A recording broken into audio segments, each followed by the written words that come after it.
Hello, my Teaserking family. Happy Tuesday.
All right. Today we're going to get to the football because we didn't get to it yesterday, but it was very interesting yesterday.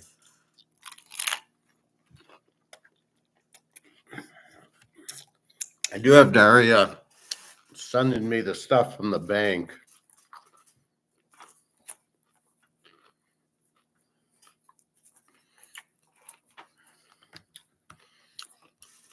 Which shows the FX rate. So if it's $1.10, if a dollar buys you 110 rubles, the bank will only give you like 98. So I'm seeing it's about $11 that they're keeping. So if I send $1 thinking she'll get 100, she's getting 98. So we're kind of tracking it to see if there's a certain day that is a better day for me to send or things like that. All right.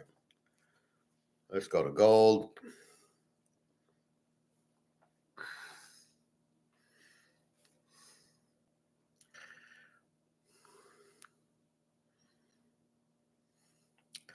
Gold is at 26.50, silver 30.08.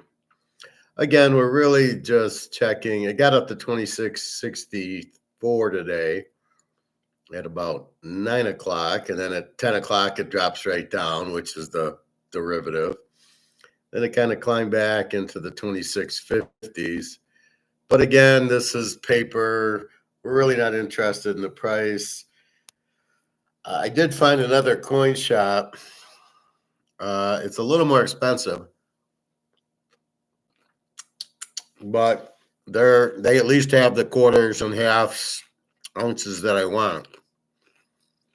So I think I'll buy from my guy. I'll buy the ounce, and then when I get my next paycheck and I can't afford another ounce, I'll buy one, or I'll either buy a half or a couple of quarters, something like that. So I think I can afford an ounce and a half a month, maybe two if I pull some money out of the safe. And there's once in a while, there's a 5-week check.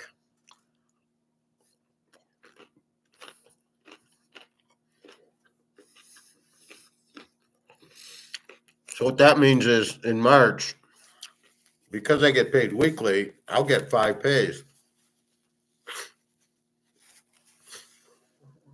which means I'll get, excuse me.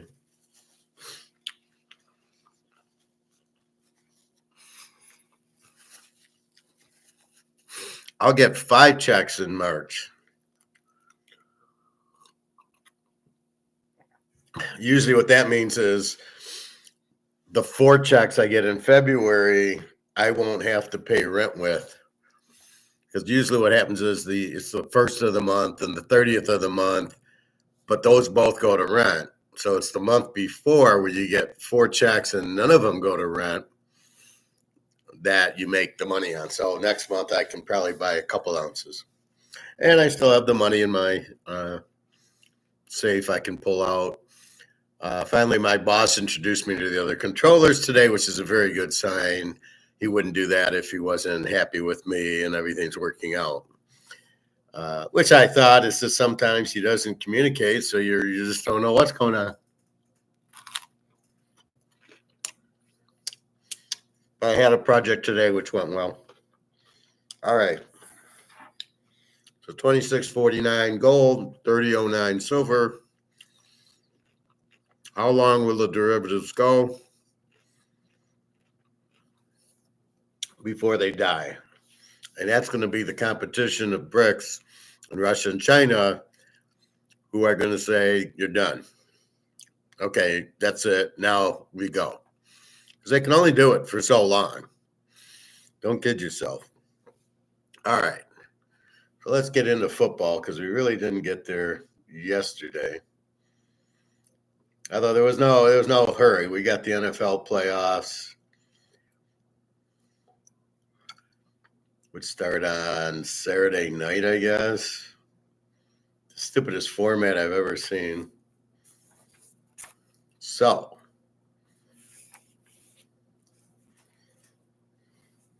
we start off with San Diego at Houston.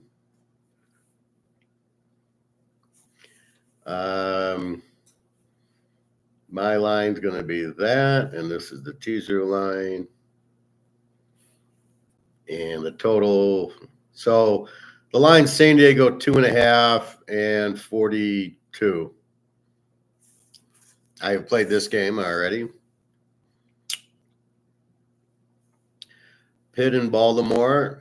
This is on Amazon Prime, so nobody will watch this game. Why they put it there, I don't know. It's like they think, oh, I'm going to sign up so I can watch Lamar. Yeah, let's see. That's my line. The real line is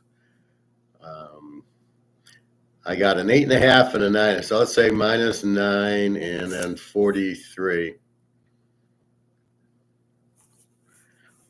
Pitt and Baltimore. Then we go to Sunday. Denver at Buffalo. Here's my line, and the line is 8.5. And total of 47. Green Bay at Philly.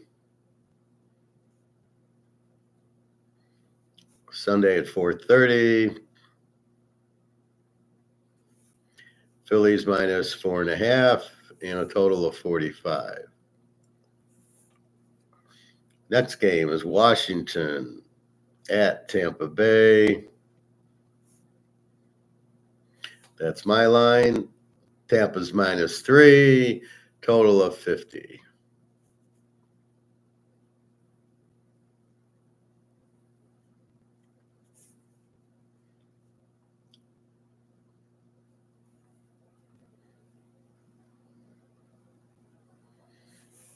Okay, and our last game, for some reason now Monday night, where is it? Why would they go Monday? Because the playoffs are the following week. This team gets screwed. So it's Minnesota against LA. Minnesota's 1.5 point favorite. I don't know why. And a total of 47. Now, the Rams have been curious. They haven't been scoring with Puka-Nacua and everybody. So I don't know what's going on. It's funny. I saw the Pittsburgh offensive coordinator up for like the Bears job, and I'm like, he's terrible. What's he going to do with poor Caleb? He's a terrible offensive coordinator. He's a terrible coach. You wonder how this guy gets in there at this position, and he's clueless. It's like a government employee, right?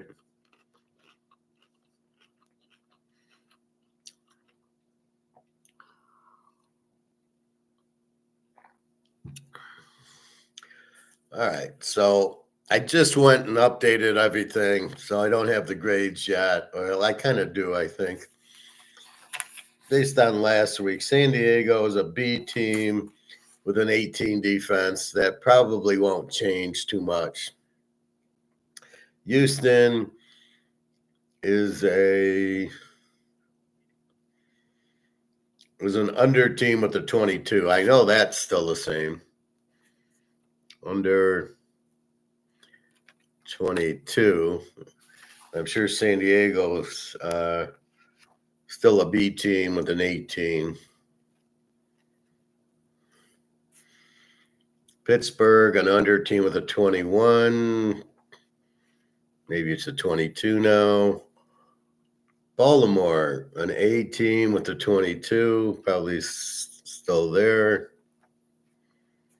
Denver, Bo Nix, a B team with a 19. I see nothing to change that. Buffalo, an A team with a 22. So you really can't change because they didn't play their team. Green Bay did play and lose. An 18 with a 20 defense. And Philadelphia, a team with an 18 defense. I would imagine that Donovan McNabb will play this week. Washington, a B team with a 23 defense, sort of an over team. Tampa Bay is an over team with a 23 defense. So it's kind of rough when they're 23 defenses and they kind of stink. Minnesota was an A team with a 19 defense. We'll call it a 20. And Detroit is an A team with a 20 defense. Let me just make sure my chat's working. It's hard because I can't get comments if it's not working. But I can see my audio is working. I didn't know what to eat, so I'm having cauliflower instead of chips or something. All right.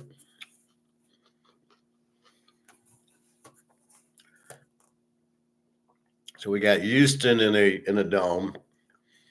Well, let's look at the weather.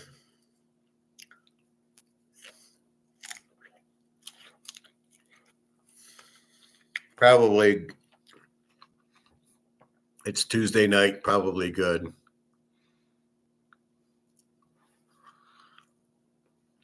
All right, so LA, Houston, we don't care. In a dome. Pitt, Baltimore, snow, 30 degrees, light winds, slight chance of light snow, then partly cloudy. So they make it sound like it's going to be slow, and then when you read it, it's a slight chance of snow. Partly cloudy around 22 with a low wind. So really no snow, just a cold night. Denver, Buffalo, slight chance of snow showers. Here it's 24 degrees, chance of snow showers, not a lot of wind. A chance of snow showers, cloudy with the low around 18, chance of snow 40%. Again, cold, but both teams are used to that. Green Bay, Philly, 33, partly cloudy, 6-mile-an-hour winds. Partly cloudy with a low around 20, even though it says 33. But for Philly and Green Bay, this is nothing. Washington, Tampa, it's a night game. It's 54 and clear with no wind at Tampa. Bobby will be at the game. Maybe he's even going to be playing. And Minnesota, the Rams, we don't care. It's indoor. It's in a dome. All right. So that's the initial look. We'll look at injuries tomorrow.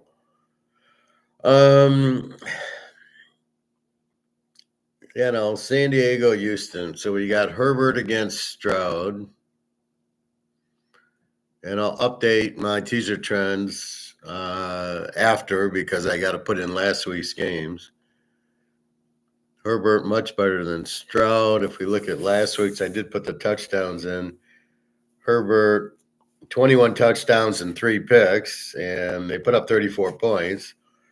And Stroud has 19 touchdowns and 12 picks. So you wonder why Houston's in trouble. Pitt, we got Russell Wilson against good old Lamar. Russell Wilson had 15-5, and old Lamar had 39-4. Denver, Buffalo.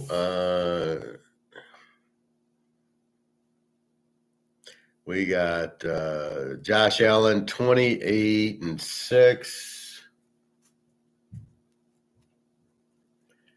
And we got Bo Nix, who threw 5 last week, was 25-12, is now 30-12. Not bad for Bo Nix. Green Bay, we got Love versus, I assume that Jalen Hurts is the quarterback, or Donovan McNabb. I'm not sure. Hurts 18-5, and Love is 25-11. Washington, Tampa, we've got Daniels against Baker.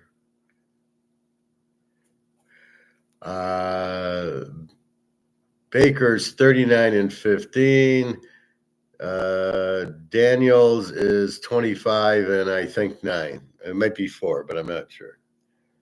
And Minnesota, Darnell, who really looked terrible last week, who was 30-3, but he didn't play like it, against Stafford, who was 20-8. So, the question you got, Russell Wilson, who's, I don't think it's him. I think they've got the worst offensive coordinator I've ever seen. He's trying to run the ball in the NFL now without a running attack, and Russell Wilson.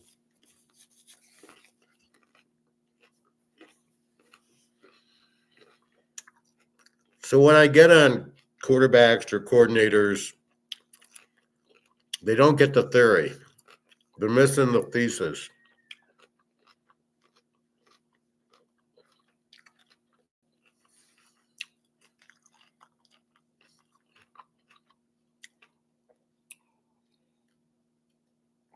When you have a guy like Russell Wilson and you really don't have a running attack, you probably need to throw the ball more. Just me.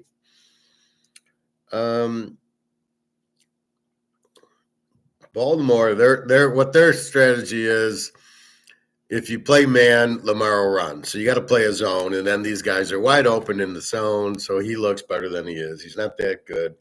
And when he plays a good team like Kansas City or Buffalo, he won't show up. Or he'd be in trouble against Detroit. Denver, Buffalo, Knicks against Allen. Buffalo scoring a lot. Bo Nix should score some too. We'll see about this game. Green Bay, Philly, we got Love against Hurts. They're both kind of banged up. Hurts with the finger, although I thought it was a concussion, and Love hurt his elbow. Like, who knows? But that cost them. If they would have won, they'd be playing Tampa, not Philadelphia. A terrible move by the coach. They're gonna struggle to beat Philly with this defense. Washington, Tampa, Daniels against Baker. This should be a very good game. I think Washington can win the game with Daniels. Tampa struggled last week against fucking New Orleans. Oh, my God. I saw that initial score. I said, I can't believe they're going to lose to New Orleans and Spencer Rattler. And then Minnie in L.A., I don't know, like, okay, Minnie needs an offensive coordinator that's professional. And he made Darnell look really bad, although he's been looking really good. But they both acted like they've never seen a blitz before. And what the fuck kind of plays are they calling inside the 10? You cannot drop back pass. Who the fuck's going to be open? There's no room because you don't have to cover anybody. They can only go 10 yards or go out of the end zone. You cannot run a normal pass inside the 10. You have to be able to either run a screen pass, some sort of crossing route, or my favorite, the Dave Casper play action pass, and you hit the tight end crossing. That's it, folks. That's it. Nothing else. So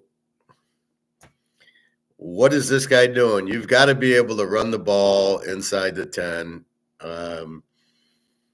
I would have gotten Darnold out and put in Cook and have both running backs out there and a lineman as the tight end, as the fullback, and I would have just ran it off tackle.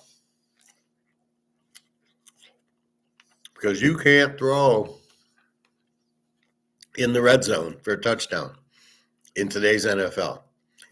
You have to be able to run it, or at least show run and then play action to the Dave Casper. That's your only hope. Dropping back and trying to have Darnold hit Jefferson, which he was wide open twice and he blew it. And Darnell is now like getting nervous because of the pressure. Whoa, you've never seen a blitz before, Darnold? And if this is your problem, you're fucked because they're going to come at you. The Rams will blitz you all over the place, as will every other team. I don't know what to make of Minnesota right now. They're laying 1.5, total 47.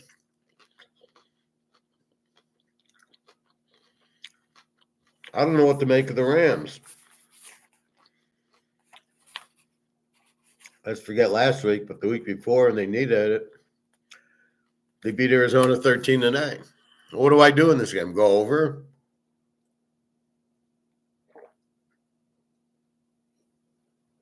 You got 9 points on Arizona in a must-win game. Minnesota's got a pretty good defense. I don't know what to do with this game. I don't know what's going on with Stafford and Pukanuka and Cooper Kupp. They're not scoring touchdowns. They're not going to score against Minnesota that much. They still have the good defense. If Minnesota gets those early touchdowns on the red zone, first and goal at the 5-yard line off the interception and the other two drives, I think they win the game. But Darnell didn't show up. Stafford's not showing up. I like their offensive coordinator. That's the coach. So I'm not sure what to do here. It's like college. I'm totally like watching games that are different than we've watched. I don't know. I do have a lock posted. FYI, I always can pull one out of my ass. Usually it's with the totals if I can figure out the totals. All right, let's go to college. We got 2 games. None of the teams, well, maybe Texas should be in here. The rest shouldn't even be in here. It's a joke. We've got Notre Dame, 1.5, 45 to Penn State. Actually, you can get a 46 if you like. Ohio State is now 6, 5.5, and 53. They're both A teams, all 4 teams.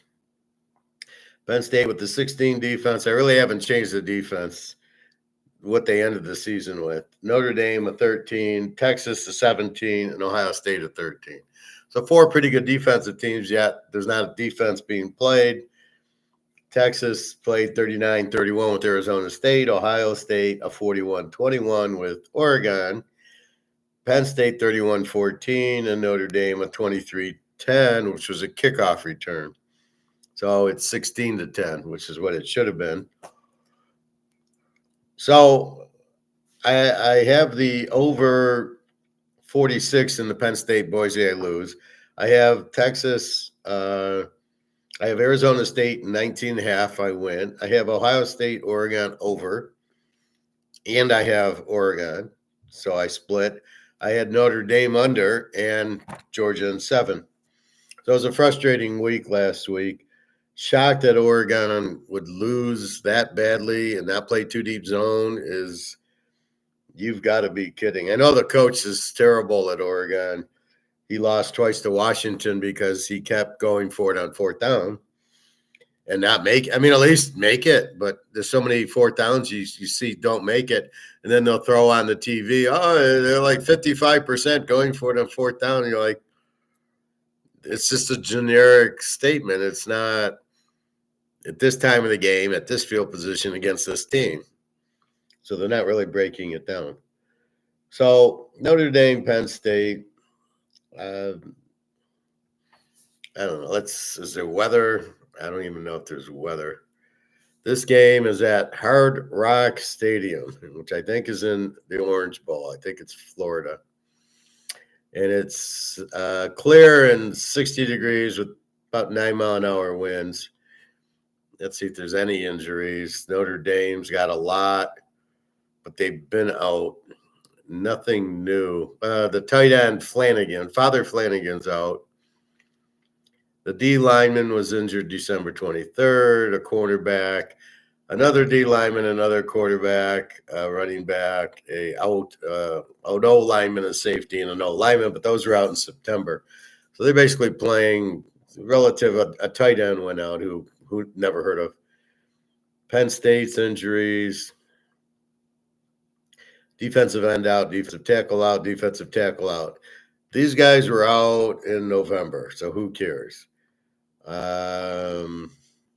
O-lineman out December 21st, and that's it. So really not much anybody that I would know or you would know or we would know. I love it. Notre Dame's 13-1, Northern Illinois. Is Penn State like Northern Illinois? I doubt it. How Notre Dame beat Georgia was ridiculous. A kick return and it was the second string quarterback. So you don't really know what they are. They didn't do anything against. So really, they win 16-10, and of the 23 points, 14 were gifts. So they really scored. They really lost 10-9. Penn State beats. What is this? They get killed by Oregon, who was the only team they had played. They beat Minnesota 26-25, lost to Ohio State 20-13, barely beat USC 33-30. They play SMU at home. That's a joke, 38-10. And then they play Boise 31-14, which was at somewhere, not at Boise. So the last 7 games, they scored 35 on Washington, 49 on Purdue, 26 on Minnesota, 44 on Maryland. No good teams there. Oregon, they put up 37 on, was good. SMU did not have that tight. SMU's defense was a 21, and Boise's defense was a 23. So they really haven't played a lights-out defense like they're getting in Notre Dame.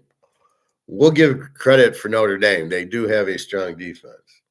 It's funny. I told the guy at work that I bet the guy in the jersey who got in the way of the ref on that long pass, who interfered and got a penalty, was not a Georgia player, but a Notre Dame player. I mean, he seemed really weird. He was like, so excited about the play. Like, dude, you never seen a completion for 50 yards before? And he was so excited, and he runs into the ref, looks like on purpose. Whoever that guy is, if he's a recruit, I would not sign him. I'd say, yeah, fella, go back in the transfer portal. Go play somewhere else. But Penn State hasn't played anybody. The one team they played, Oregon, They lose 45-37. As we can see, Oregon's defense was not that. And then Ohio State, they lost 20-13. And really the only team they played all year. So talk about a team that shouldn't be there is Penn State. Another team that shouldn't be there is Ohio State, losing to Michigan. So of the four teams, Penn State shouldn't be there. We'll give Notre Dame credit, but really they shouldn't. They didn't beat anybody, and they lost to Northern Illinois. Texas lost to Georgia twice. Otherwise, they beat a real good Oklahoma team. And then Ohio State doesn't deserve it. They lost to Oregon, and they lost to Michigan. So I don't know. This is the worst playoff I've ever seen in my life.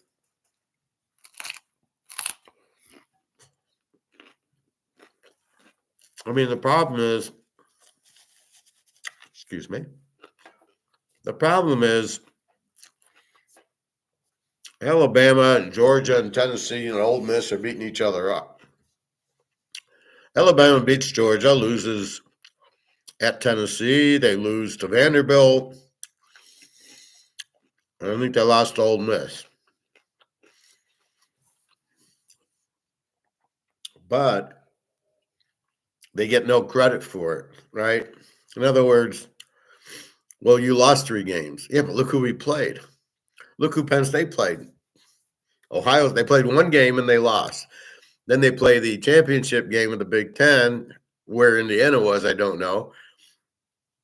And Oregon kills them. What are they doing in the playoffs? Oregon beat you. You're done. Goodbye.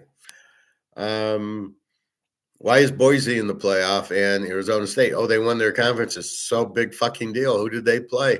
Boise didn't play anybody. They played Oregon, lost by 3, and they beat Vegas twice, who was a good team, but not like playing at Tennessee or at Mississippi or Georgia. So this is a real problem because of this change in the divisions and all the head-to-heads. Texas had the easiest schedule. They just played Georgia, was it. Played Oklahoma, who sucked. Texas A&M, who sucked. They avoided Ole Miss. They avoided Tennessee. They avoided Alabama. The only one they played was Georgia.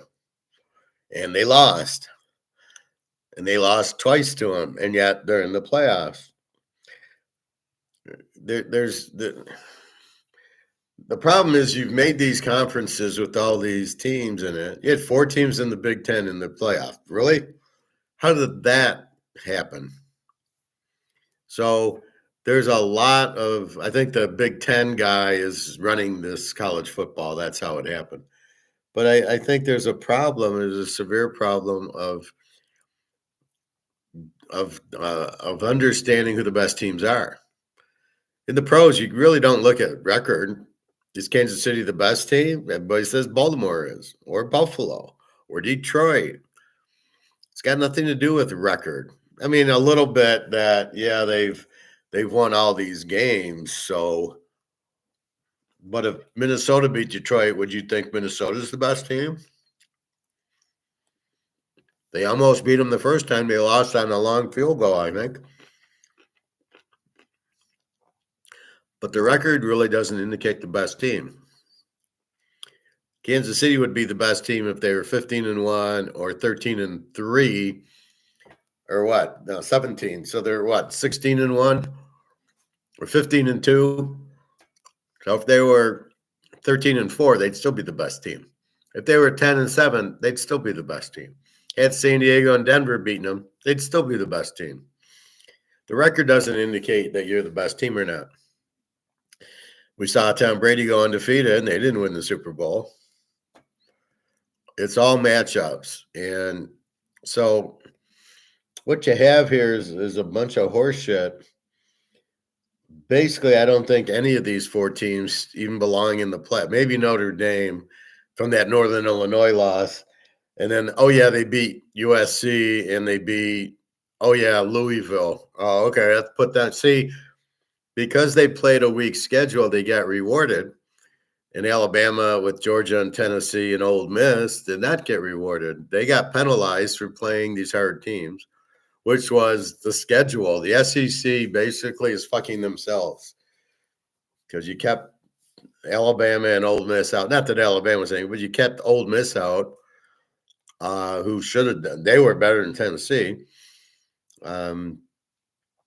That was really the only thing. Texas, I'm still struggling that they're an SEC team, but they didn't play anybody.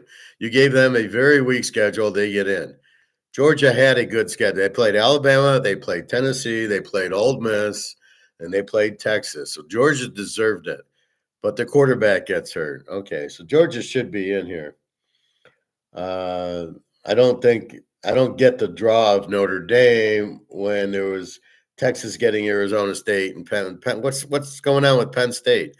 SMU and Boise. So as I'm figuring out the game here, I mean, I think Notre Dame for sure wins this game, and then Texas, Ohio State. Ohio State's lighten it up.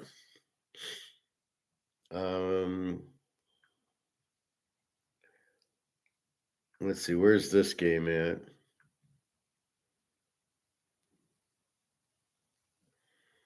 Ohio State, Texas.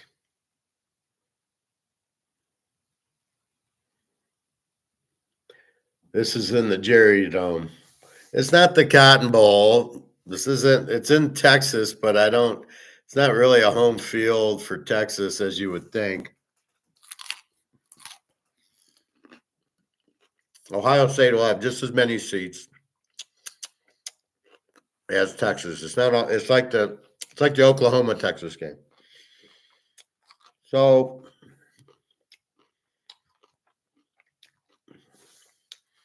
Texas went to overtime with Arizona State. They couldn't stop Scatterboo. They barely beat Clemson 38-24. They lose to a Georgia team 22-19.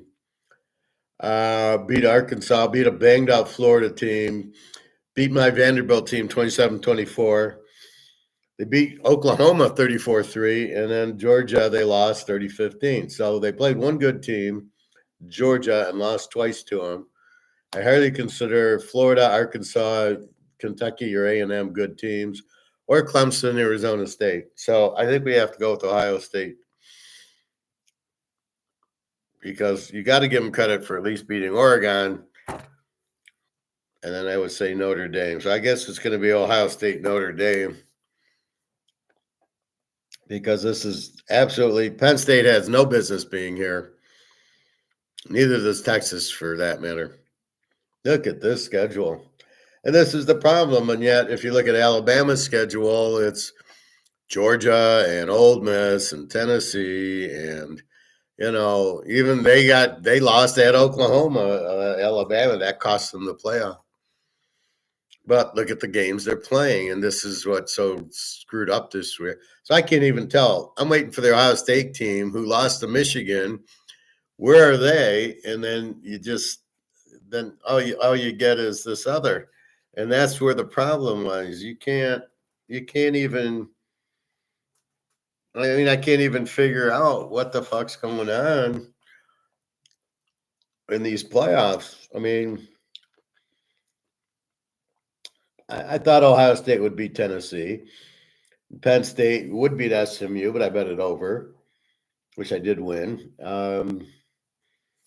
Notre Dame, Indiana, I actually won with Indiana as a dog, even though they were losing 27-3. Penn State, Boise, I thought Boise would play them a good game, and they did cover 17.5. Texas, Arizona State, I had Arizona State in 19. That was an easy one. The only surprise was Ohio State, Oregon, that Oregon was a dog and got killed. I was shocked by that. And then Notre Dame, Georgia, again, was a kick returner. I win that one. Bobby Bo, what's up?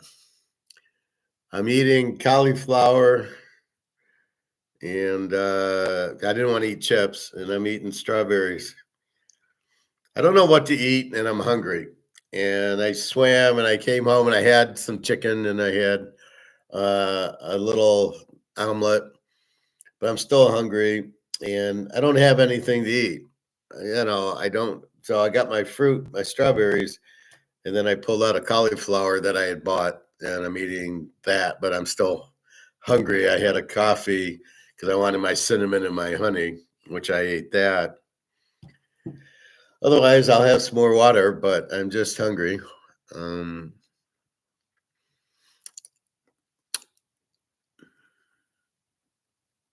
no cayenne pepper. Well, I made onions and mushrooms and then put my omelet over it. I had the cayenne pepper and the Celtic salt on that. No, I didn't forget it. Do you think Vanderbilt would be a good team next year? Well, it depends if Daggio Pavia is there. He's the team. If he's there, they will be. If he's not, he won't be. I don't know. Is he going pro? He should, but I don't know if he will. Wonder if the quarterback Pavia is coming back. Well, you read my mind there. Yeah, I've never believed in Texas this year for some reason. I still see them as a Big 12 team. Well, they are a Big 12 team. And yours is not that good, and their defense is not that good. And they lost their two running backs in the summer. They both had Achilles injuries and knee injuries, and they've been out. They're starting running backs the whole year. But again, it goes back to they haven't played anybody.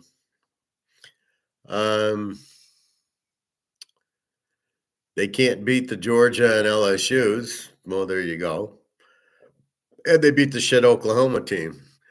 Sadly, I can't include Bama because they have turned into the biggest joke with the losses they had this year. Well, the Vanderbilt loss was a good loss. They beat Georgia. Old Miss was a good loss. Tennessee was a good loss. Really, the only bad loss they had was Oklahoma, not Vanderbilt.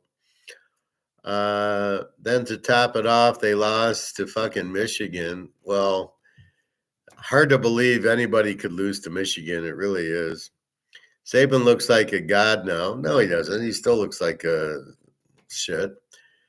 Yeah, I hear you, Professor. That happens to me a lot. I get hungry but don't want to eat bad either, which is really the most accessible. Well, the reason you're hungry is because I had chips at work.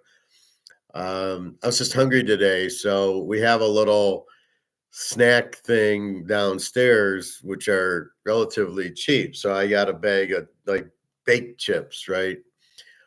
And when you look at the stuff, I don't want to ever eat chips again. I mean, not only are you getting the bad salt, you're getting the oil and you're getting all the other shit that you don't want to eat. I can't believe the ingredients in chips. Um, so you try to, I'm still getting used to this place and it's boring. So I go walk around and then I go downstairs and I grab a Pop Tart, or I'll grab some Oreos, or I'll grab chips, which I don't want, and that's why I want to work from home because I don't bring those into the house. So no, I don't like to do that, but it does make you hungry. Those have ingredients in it that make you addicted to it and make you more hungry, so you want to eat more. And I know that, but I'm just tired. I'm not sleeping enough and I'm bored because I'm doing a little of work, but not that much. So there's nobody around. My boss was in yesterday, didn't come in today, probably won't come in tomorrow.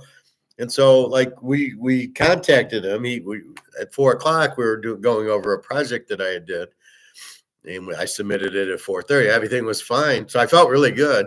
And he actually had me meet the controllers. Finally, there's controllers all over the world, so I'm in Ignition, so there's one in Italy and in France and in Germany. All the countries going broke. Not the Russian one though. We don't have anything in Russia, I don't think. And so I felt good that now he's finally doing that. That's a good sign. Um, um, where are you, Bobby Bo? You bring lunch to work, avocados? Yeah, I have a little lunch box and I put an avocado and some fruit. And I pack a big salad with like a chicken breast. And so I nuke that and I cut it up, put it in, pepper and salt in there. And I bring my own Ken's dressing. So I usually bring that. But if I'm still, so the problem is I'm still fasting until 11, maybe 11:30. So when I start eating, I'm hungry because I haven't eaten, and then I go from there. So that's where it is. So um, when I'm home, I'm not, I can watch TV or get into my football or my gold or watch Egon or something and takes my mind off of trying to eat. But like now I'm hungry and I'm bored and then I'm nibbling on chips or something, and I don't want, I mean, they do have eggs, so I do buy like 2 hard-boiled eggs to put in my salad with the chicken and everything. But I'm not, and I'm trying to drink a lot. So I'm drinking 2, 3 decaf coffees because I don't want the caffeine, and lots of water. But um, I'm finding I'm a little bit hungry. That's why I go swimming right away to get kind of clean that off. Um, it's a nice big building or not a nice building? No, it's a nice big building. Very modern, very not like the last place where it was a dungeon. And I remember when the guy let me go and I said to him, I don't work in a pigsty. I mean, it was all, the back room was a pigsty. And they bring in the dirt and the walls, the windows were broken and the carpet was dirty. It was a pigsty. And I looked at my boss like, you're unbelievable. You're how do you let people work in this place? I was glad that they let me go because I wasn't doing anything anyway. They didn't even have the computer to do it. It was an old computer, but I couldn't pull a ledger. I couldn't pull a budget and do financial things. So I'm like, what am I doing here? So I really didn't care. And I'm finding out, Bobby, that the problem is with work is I'm stoic. And therefore, if I get into a situation that I don't like, I just turn off. So in other words, if I like Jenna, I didn't like her the way she was talking to me, I just left her. I was like, okay, that's it, goodbye. Or my ex-wife, goodbye. You just turn off. Or you hear a vampire, but you learn to ignore. And so if I get a bad boss or a bad job, I just turn off. And that's the problem I have at work. You can't. You have to talk to the boss and everything, but you can't. It's not, you can't be stoic and really work for people. I'm sure you had that problem when you played baseball. The guy would tell you if I had a batting coach telling me to raise my elbow, I would tell him to fuck off. I hit like this, right? And then I just, boom. I could hit the shit out of the ball and I didn't miss much. I could catch a curveball and I could catch a fastball. But if you tried to change it to, lift your shoulder or your elbow, I wouldn't have done it. And I would have told him to fuck off. I don't hit like that. I can't hit like that, and I don't want to hit like that.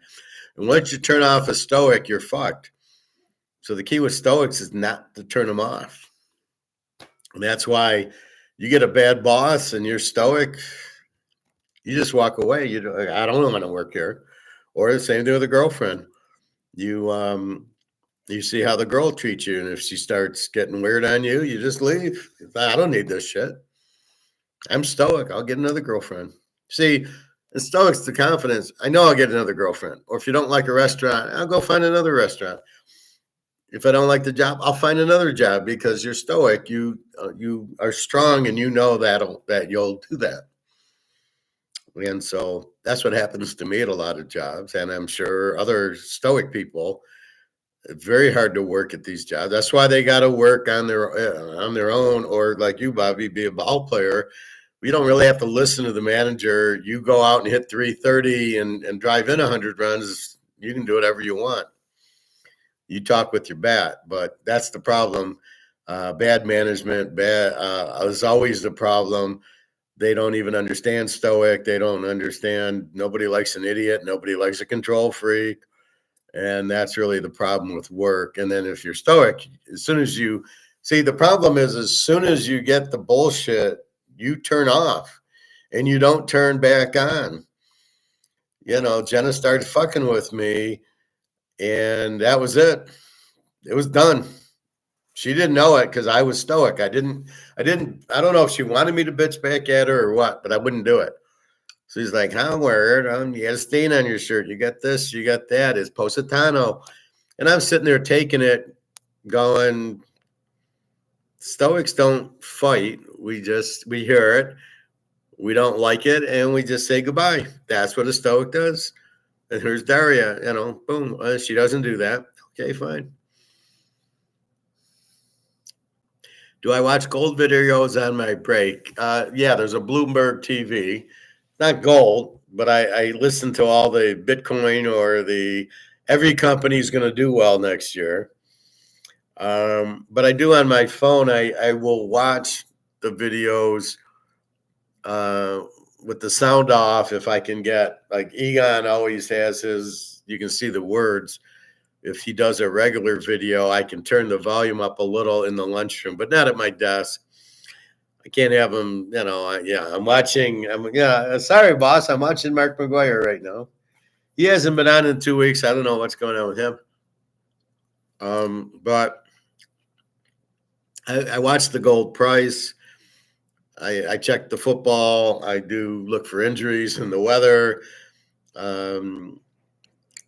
My boss isn't even in the office. I mean, he was in the office for the first day yesterday for the first time since before Thanksgiving. And today he was at home. I guess he lives like an hour away and he's got a lot of phone calls and he's very busy.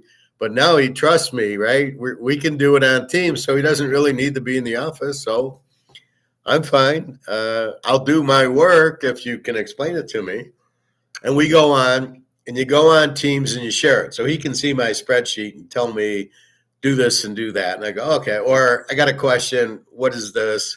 And he can tell me. So pretty much we do that. Again, Thursday's payday. So I called up another gold place because I keep I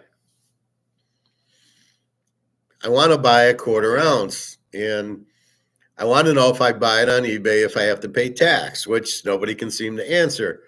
And I've asked the question, and they say, well, we don't tax you, eBay does. Well, eBay's not supposed to tax gold, but I think like a year ago they said, well, if it's under 500, we'll tax you. But there's a law that they're not supposed to tax gold and silver. You're not supposed to tax bullion. I don't know if they do. So I want to buy some quarter ounces on eBay because they're cheap enough, and they're free shipping, but I don't know. If I get to pay tax, that kills the whole price. So I found another store that's a couple miles away the other way where they do have quarter ounces, but they were a little more expensive.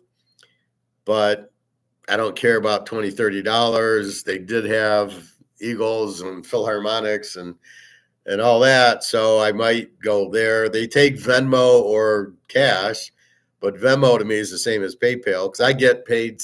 Some guys pay me in Venmo for Teaser King, and I don't lose the 3%. So I think people are getting tired of PayPal ripping you off at 3%. And then, if it's a $600 check. So I might just switch to Venmo too. I have no problem with it. And I don't know if you need a Venmo account to pay me.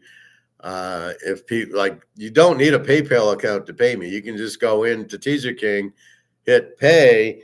It'll bring up that you just need to put in the credit card. So you don't need to be a thing. So I don't know if Venmo works the same way. We can try it. But otherwise that's where it's at. So again, I don't know, but so this one, there's no tax. And obviously if I drive there's no shipping. So I might start, I feel I can get an ounce and a quarter and a tenth every month. When I get my checks like next week. This week I get Thursday. The following week, I've already paid my credit cards with my Social Security, so I should be able to get an ounce and a quarter next week, or get the quarter. I can buy the quarter this week and the ounce next week. But I think that's so I'm going to check it out because I don't really want to buy more silver. I mean, I just bought 28 ounces of the Canadian 2-ouncer, which, I'd rather buy more gold. At the end of the day, I'd rather buy a quarter ounce of gold than $700 worth of silver. I think it's because I have almost 700 ounces of silver now. And for me, I want to get to 100 ounces of gold. That's the new plan. So we'll see.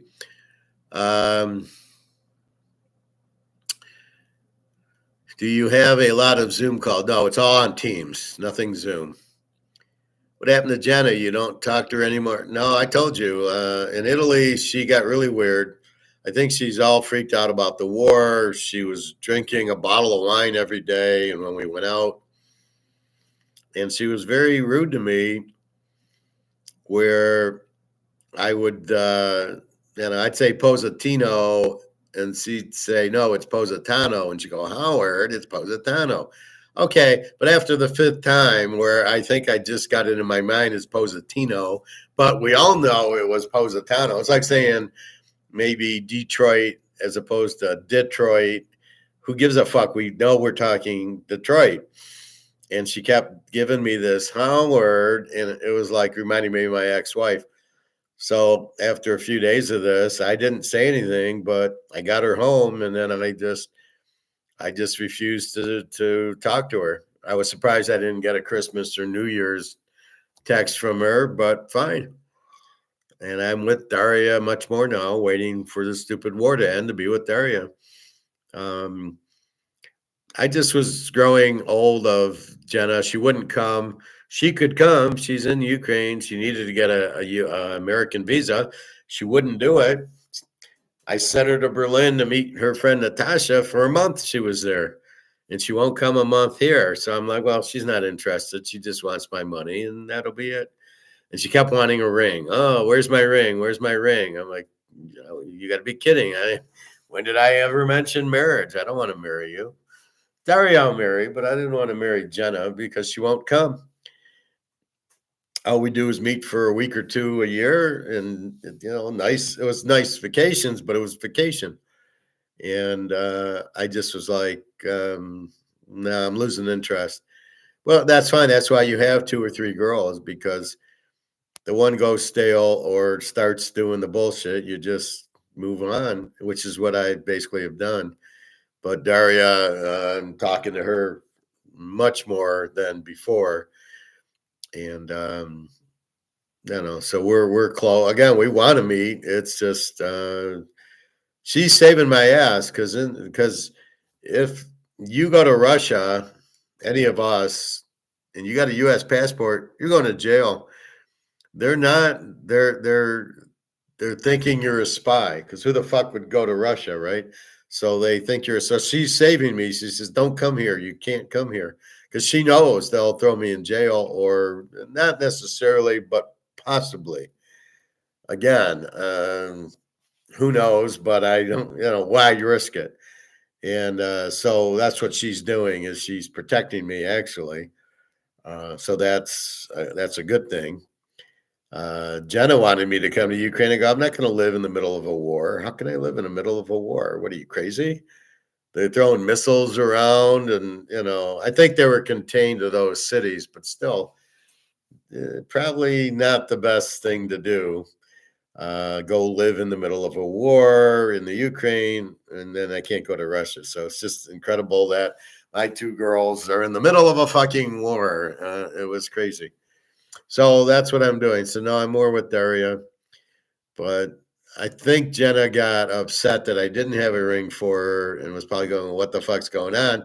So I think she intentionally was attacking me, because she doesn't normally do that, because she didn't get the ring.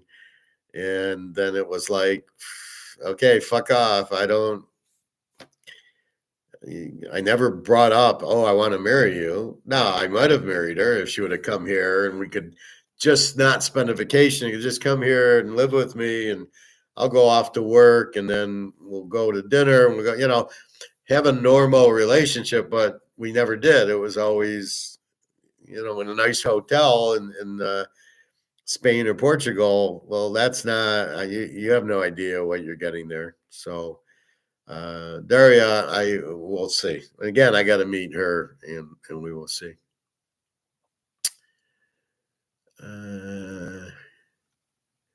They have several videos of me cursing out the New York media because they would often vampire me, and I got tired of it. Yeah, now you'd be stoic and you would just ignore it, and they'd ask you. I was in the pool yesterday with the vampire. She kept talking and talking, and I'm trying to do my laps, and as you pass by, yeah, whatever. And then you just like, leave me alone. I'm doing my laps, and I run so I can talk to her. And I'm like, shut the fuck up. Like, and she just keeps rumbling and rumbling. And so you just ignore them. You just walk right by them. And that's what you would have learned with the New York media. You would have just ignored it. Like, okay, is there any real questions here, or that's it? Yeah, Mark McGuire might have given up and sold us out like Alligator did. Well, no, Alligator's talking differently, right? Mark McGuire, I don't know what he's not been on. So I think either he got sick or they blocked him or something happened. But I haven't, the last 2 Fridays he wasn't on. So we'll see if he's on this. Or that other guy was in the hospital, the bald guy who's the host by popular demand bullshit.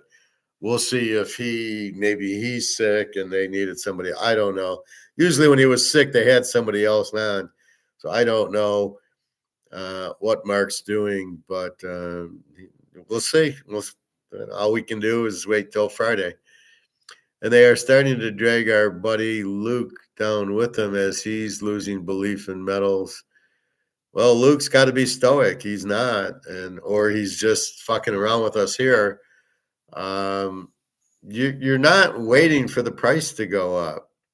The price will go up, but you can't. Like I said with the Montana rookie card, or let's look at our friend Mahomes. All right, so I spent $50. It's a 50 count. It's in perfect condition. Now I'm not. When's it going to hit 5,000? When's it going to hit 10,000? I paid $50 for it. I got a Mahomes 50 count. Whatever happens to it, happens to it. But I'm not sitting there every day going, did it hit $1,000 yet? Did it hit 1,500? I don't care.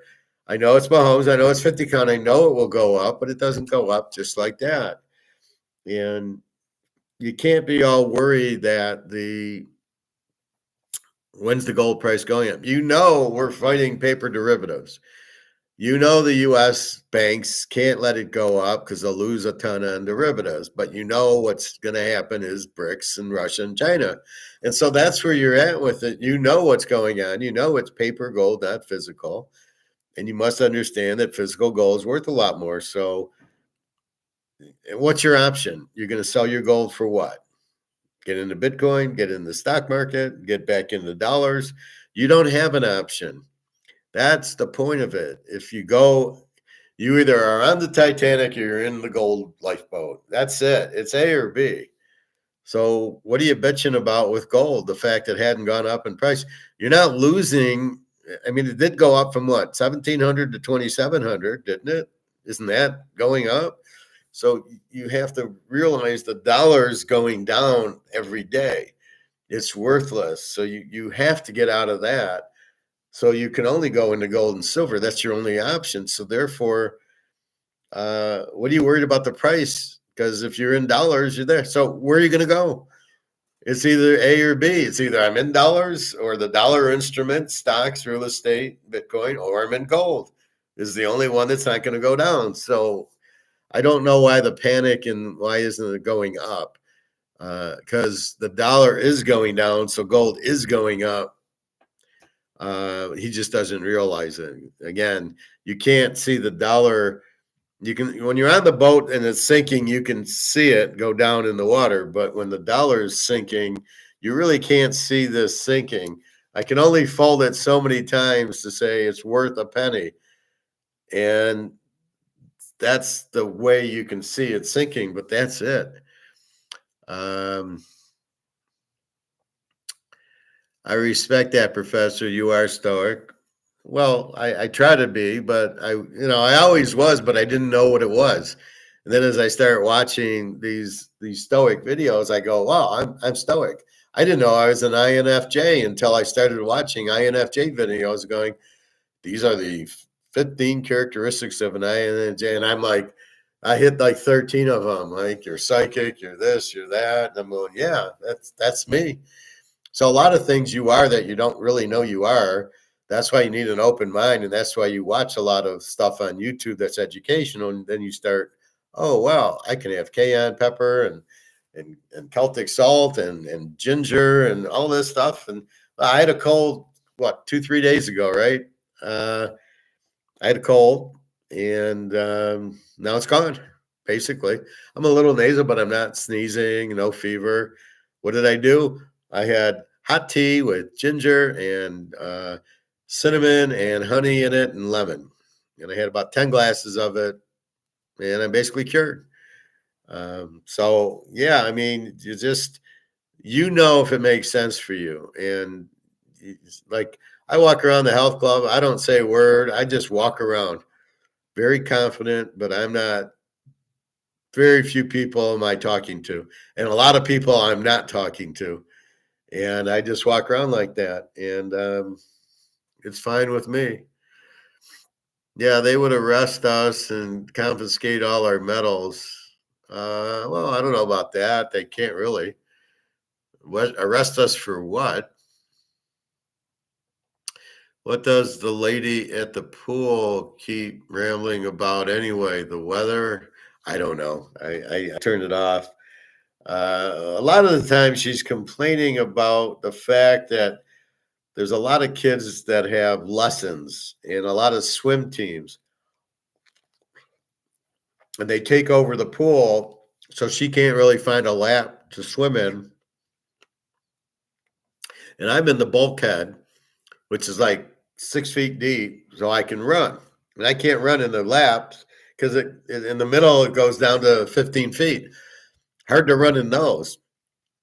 So she complains about we don't have any place to go. And I go, well, just do it Tuesday, Thursday, Friday, Saturday, and Sunday, and you're fine. Saturday and Sunday, when I go about 1 o'clock after this, 1, 2 o'clock, there's nobody in there. I'm fine. Yeah, I got the place to myself. There's maybe 3 or 4 people swimming laps.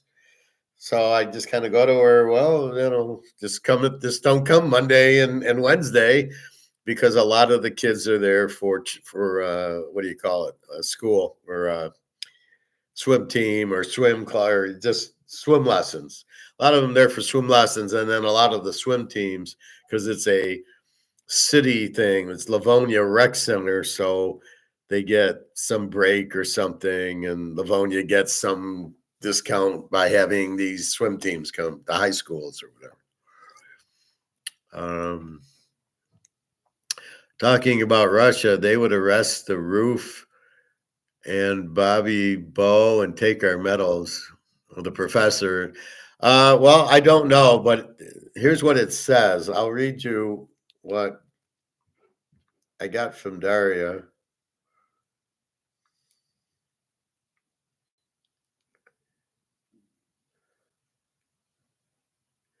Can Americans go to Russia right now? Was my Google latest update. We continue to advise do not travel to Russia. Foreigners, including Australians, are at risk of arbitrary detention or arrest. November 29th, 2024.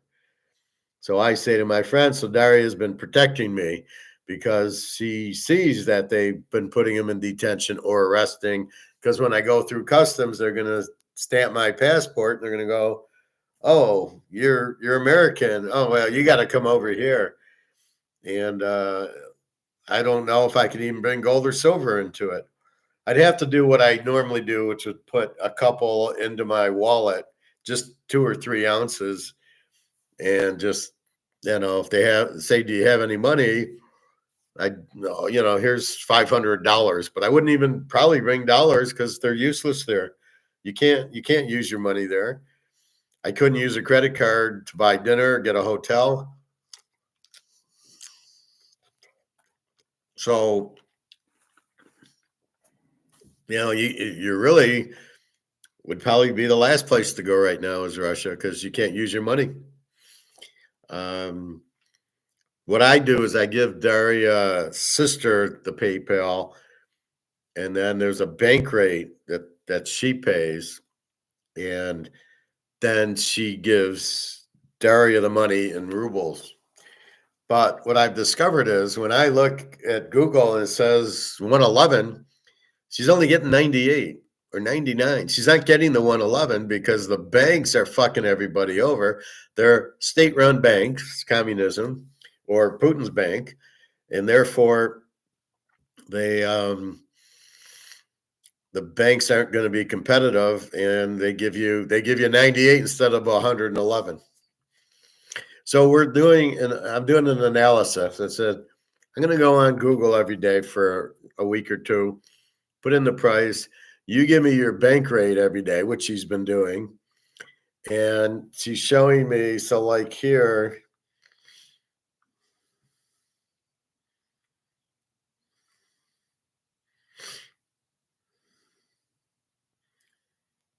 she's giving me.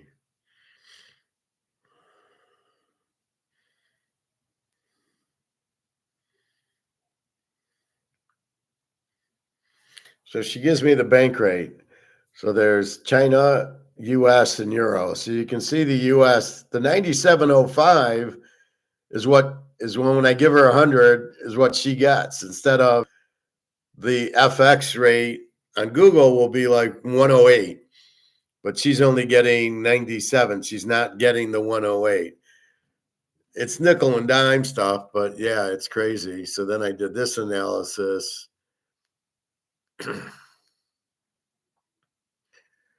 Here, and I'm looking at, so January 7th it was 106. January 6th it was 108. January 3rd it was 110. January 2nd it was 113. So you can see how the FX rate, and I don't know how that's determined. This is if I bought $1 will buy me 104, 110. So look how it went from 104 to 110. If I knew that, if I was going to send her money December 30th, I would have sent it on December 31st. It went up $6, and then January 2nd was 113, and now it's starting to go back 110, 108, 106. So I'm trying to analyze when they switch it looks like daily they will do a new rate, and just check that out, but there's nothing we can do. It's the only way I can give her money is through her sister.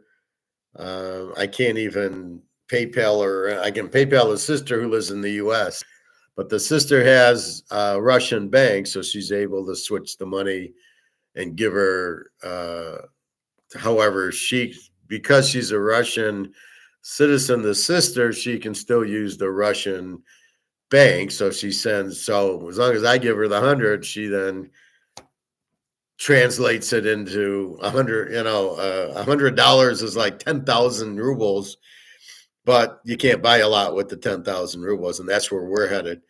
So that's why when people say, well, I got $1 million, and then I'm like, yeah, if I were to give her $1,000, she'd have 1,000,000 rubles. And guess what? It would buy her a can of soup. It's not worth anything. And this is the best example of it's not worth anything is right here. Look at the ruble. I give her $1 buys 106 rubles. So when I give her $100, she's getting 10,600 rubles, and it buys a milk and a bread and Fruit Loops. I mean, that's it. It's not. She goes to the grocery store. It's not like 10,600 goes a long way. Right. This is what I try to tell you. This is where you can see the money being worthless. Now, I don't know how the FX rates being manipulated and how they come up with it. The US dollar is not worth anything, so I don't know how it can buy 106 of anything. But that's what shows you the money being worthless. So you can see it in rubles. You're going to see it in won. It's 7 something. You're going to see it in euros. Right now it's 97, but you're going to start seeing it go in British pounds. You're going to start seeing it go. That's a crazy one. That it's one dollar is like 80. It's like worth 80 cents to the pound. So the pound's much stronger. Which how the hell can that be? London's broke. They're going broke.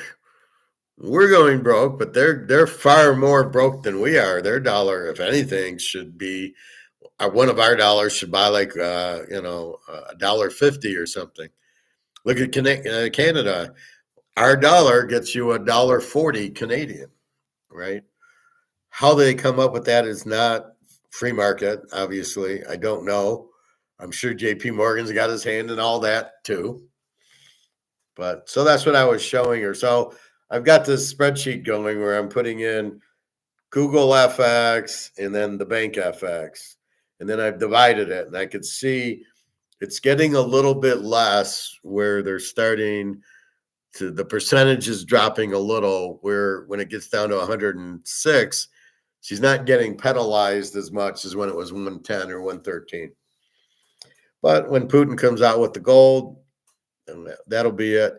So again, you've got to understand when you really go to step one, you've got to get out of the dollar. It's worthless. That's the point of it. So that's why you don't really care what the gold price is doing. You know it's going to go up because there's no alternative. There is no other thing to get into besides gold and silver.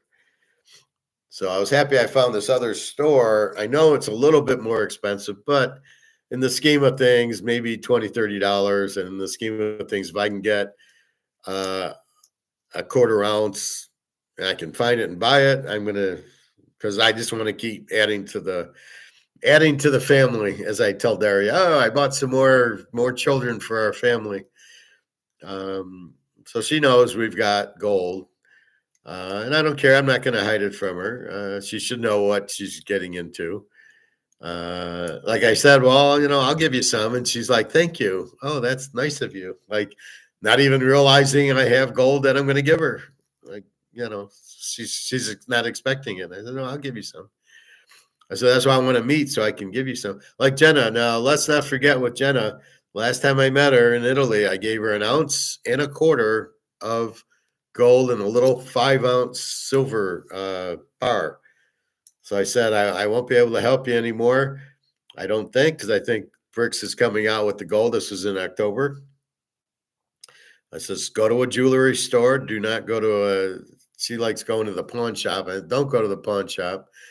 And then you should be able to get about 2,800 for the ounce. And that should save you for 6 months. There you go.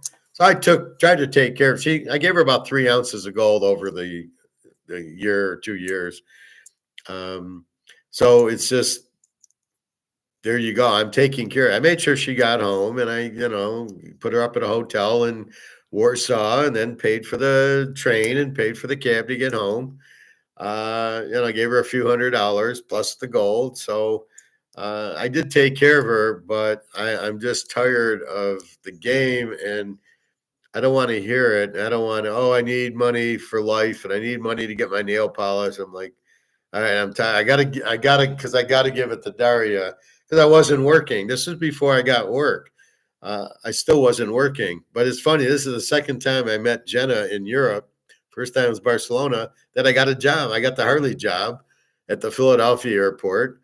And then they called me on the Monday that says you got the job. And it's the same thing here.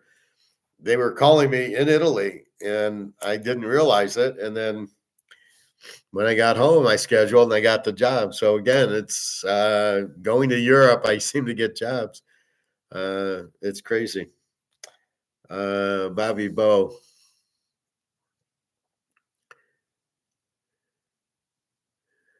Well, they would arrest us for being Americans. wondering if we're spies. What the fuck are you coming to Russia for? But I would just say I'm here to meet my girlfriend, show them a picture of Daria and say I'm here to meet Daria. Now, would they care or not? But I'm not. I have no record of spying or espionage or any of that. I'm the professor. How about if I teach Austrian economics at the Putin College of Economics? Oh shit! I just checked the lines and seen that they dropped big for the Notre Dame game. What are you talking about? The Notre Dame game is Notre Dame minus 1.5. What are you looking at? Wonder if there was an injury. Do you track your finances with the spreadsheet? Yeah, of course I do. I have a spreadsheet that says really all I track is my gold because that's the only finance I have. I do have money in my safe, money at the bank, gives me a little bit of money, and then it's gold and silver on a separate spreadsheet. So on gold, I got it broken out by size, tenth of an ounces by country, quarter, half, and an ounce. So I have so many Cougarans, so much Maple Leafs, so many Eagles, and my couple of Philharmonics that we love so much. And then I put in a little bit different price because they're really priced different, even though an ounce of gold is $26.50. But I don't put that price in. I put what they're selling on eBay or what the guy's selling them for. So I'll put them in at like $27.50 or something like that because that's really what I could get if I sold them on eBay. And then I total it up. No stocks, no bonds, no errors, no real estate trust, like Attack on Wall Street guy, no derivatives like Eddie Murphy. So I'm pretty much, I keep track of it like that. And then I realize, well, every $100 gold goes up, I make like $6,000. So I'm in the hot tub, I'm in the sauna, and they're saying, well, gold's not an investment. And I go, well, I made like $100,000. Really, I made like 70 because at 1,700 to 2,700 is 1,000 times 60 ounces is $60,000. So I said, well, isn't that an investment? I made all this money because it's gone up. Isn't that an investment? Like, then explain what an investment is. If making, $6,000 every 100 and it's gone up 1,000, so it's roughly 60,000. How is that not an investment? Like, then tell me what it is. So, well, did you pay tax on it? I go, why would I pay tax on it? I didn't sell any of it. Why would I sell any of it? I don't want to get back on the Titanic and into dollars. So these people are so stupid. And then the one kid said to me, he probably worked at Merrill Lynch or something. He goes, well, when you sell it, you're going to get fiat dollars. What are you going to get? I says, you don't get it, do you? When I sell it, I'm not going to sell it. It will be the money. It'll be a gold back currency when I sell it, and I'm going to go buy a house or a car, or like Luke, I'll take an ounce of gold and go buy shit with it. So I'm not going to trade it in for fiat, and the rest I'll just keep safe and sound, locked away somewhere nice. And I love how Warren Buffett says, well, gold comes out of the ground and you put it back in the ground. And what do you do with the money? What do you think you do with the money? It's sitting in the bank. Only the difference is my gold's actually sitting in the safe and your money is not even in the bank. And if the bank decides they're not going to pay you and they're going to bail in, you can't even get to your money. I can get to my gold. All I got to do is open up my safe and go, pull out my gold and say, here it is. So Warren Buffett, like, he doesn't get it. He doesn't like gold because it doesn't do anything yet. It does a lot, but these idiots don't quite get it.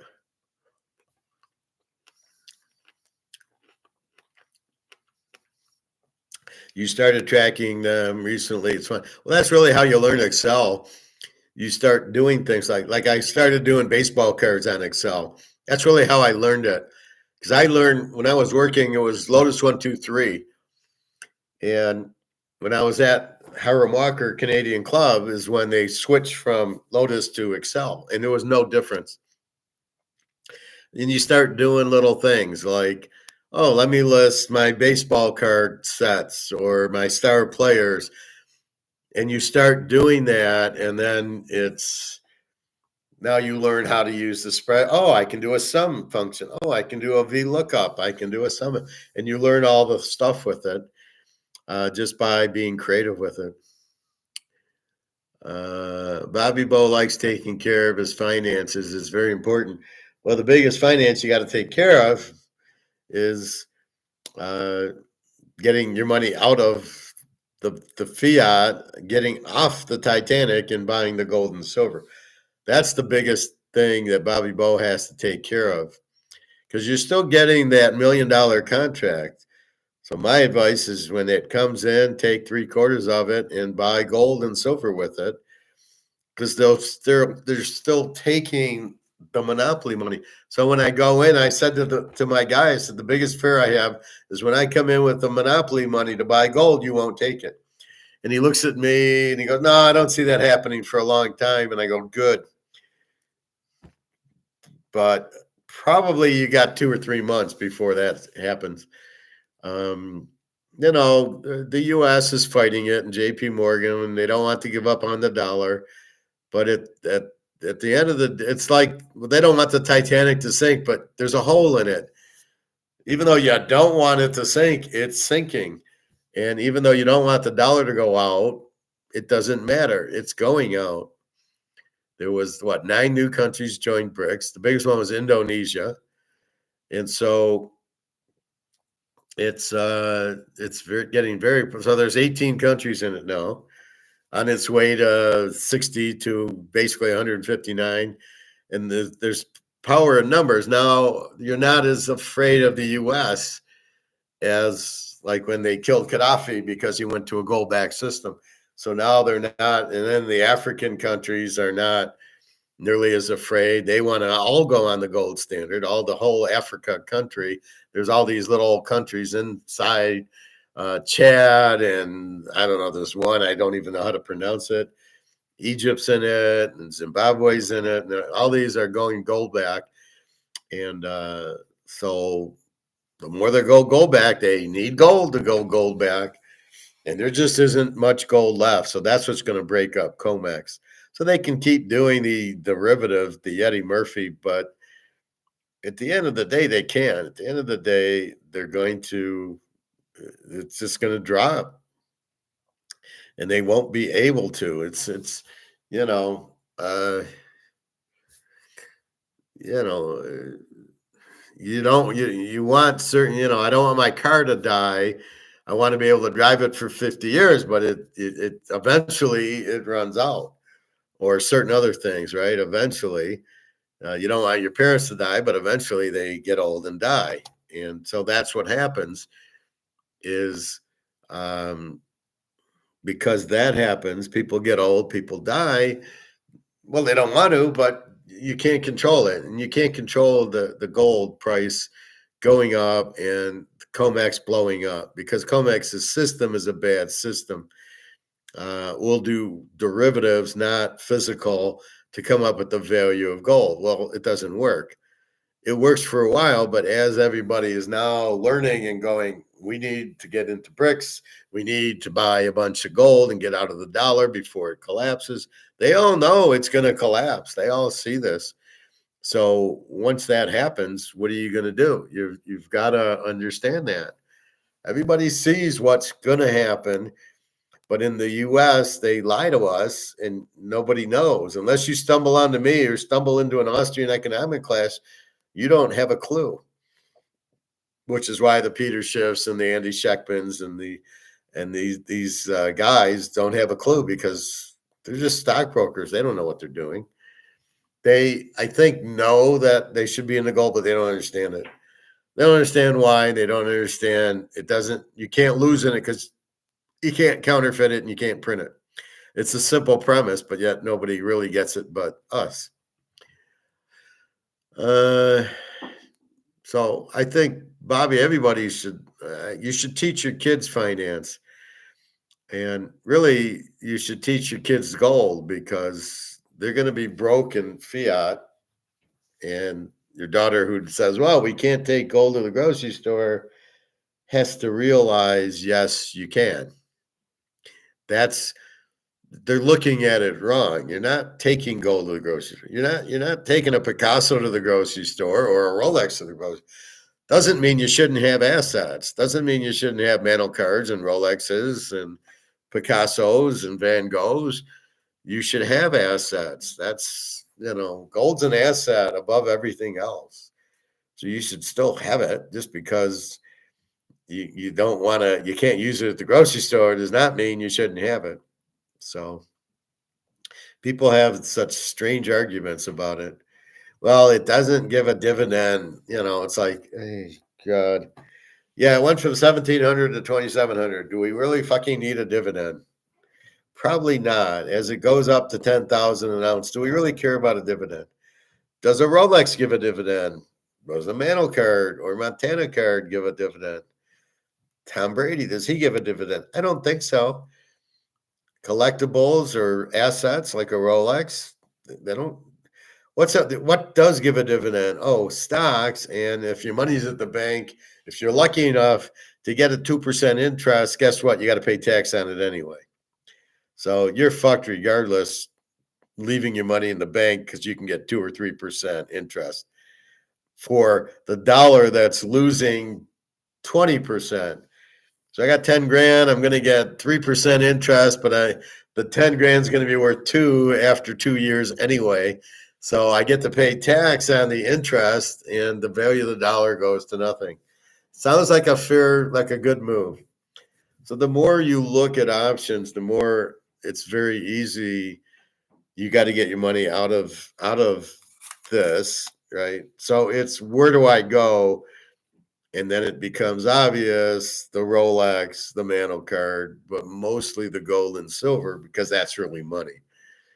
But you don't want to stay in paper anyway. So once you realize you don't want to be in the paper, I'll be in stocks. Well, that's paper. You haven't gotten off the Titanic on the stock market, and that's about to crash. And that's the problem. It's everybody's jumping into stocks. Maybe they realize that the dollar is worthless, and they're all jumping into stocks, and they don't realize that's worthless. They don't realize we're in a recession. People are getting laid off. They don't realize that the economy is crashing. And so the more people who don't realize this are just, I'll be in stocks. Well, how does a stock work? Well, I'm in a stock like GM. Well, it's all predicated on actually selling cars, which they're not. And electric cars don't sell, and it costs a lot, and they're losing money. So a stock will go up if the company does well, but if it's in a recession and the company can't make sales, and in fact it's laying off people, why would the stock go up? I love when GM announced 10,000 people are laid off and the stock goes up. They're laying them off because there's no sales, you idiots. It's not time to buy the stock because they laid off the workers. I love that one. This is how stupid people are. No, they're laying off people because they don't have sales and they're not making money. Why would you buy stock in a company not making money? Hello, McFly. Is anybody home? I mean, this is absolutely insanity. All right. So, Bobby got tired of asking questions. All right, let's go. Now, I found some nice stuff on. So we're done with football. I don't know what the Notre Dame line I have was 1.5. So I don't know what you're talking about, Bobby. I didn't see it. Maybe it was 2 to 1.5, but not only it was 7 down to 1. Ohio State's been 6, and it's 5.5, 6. All right.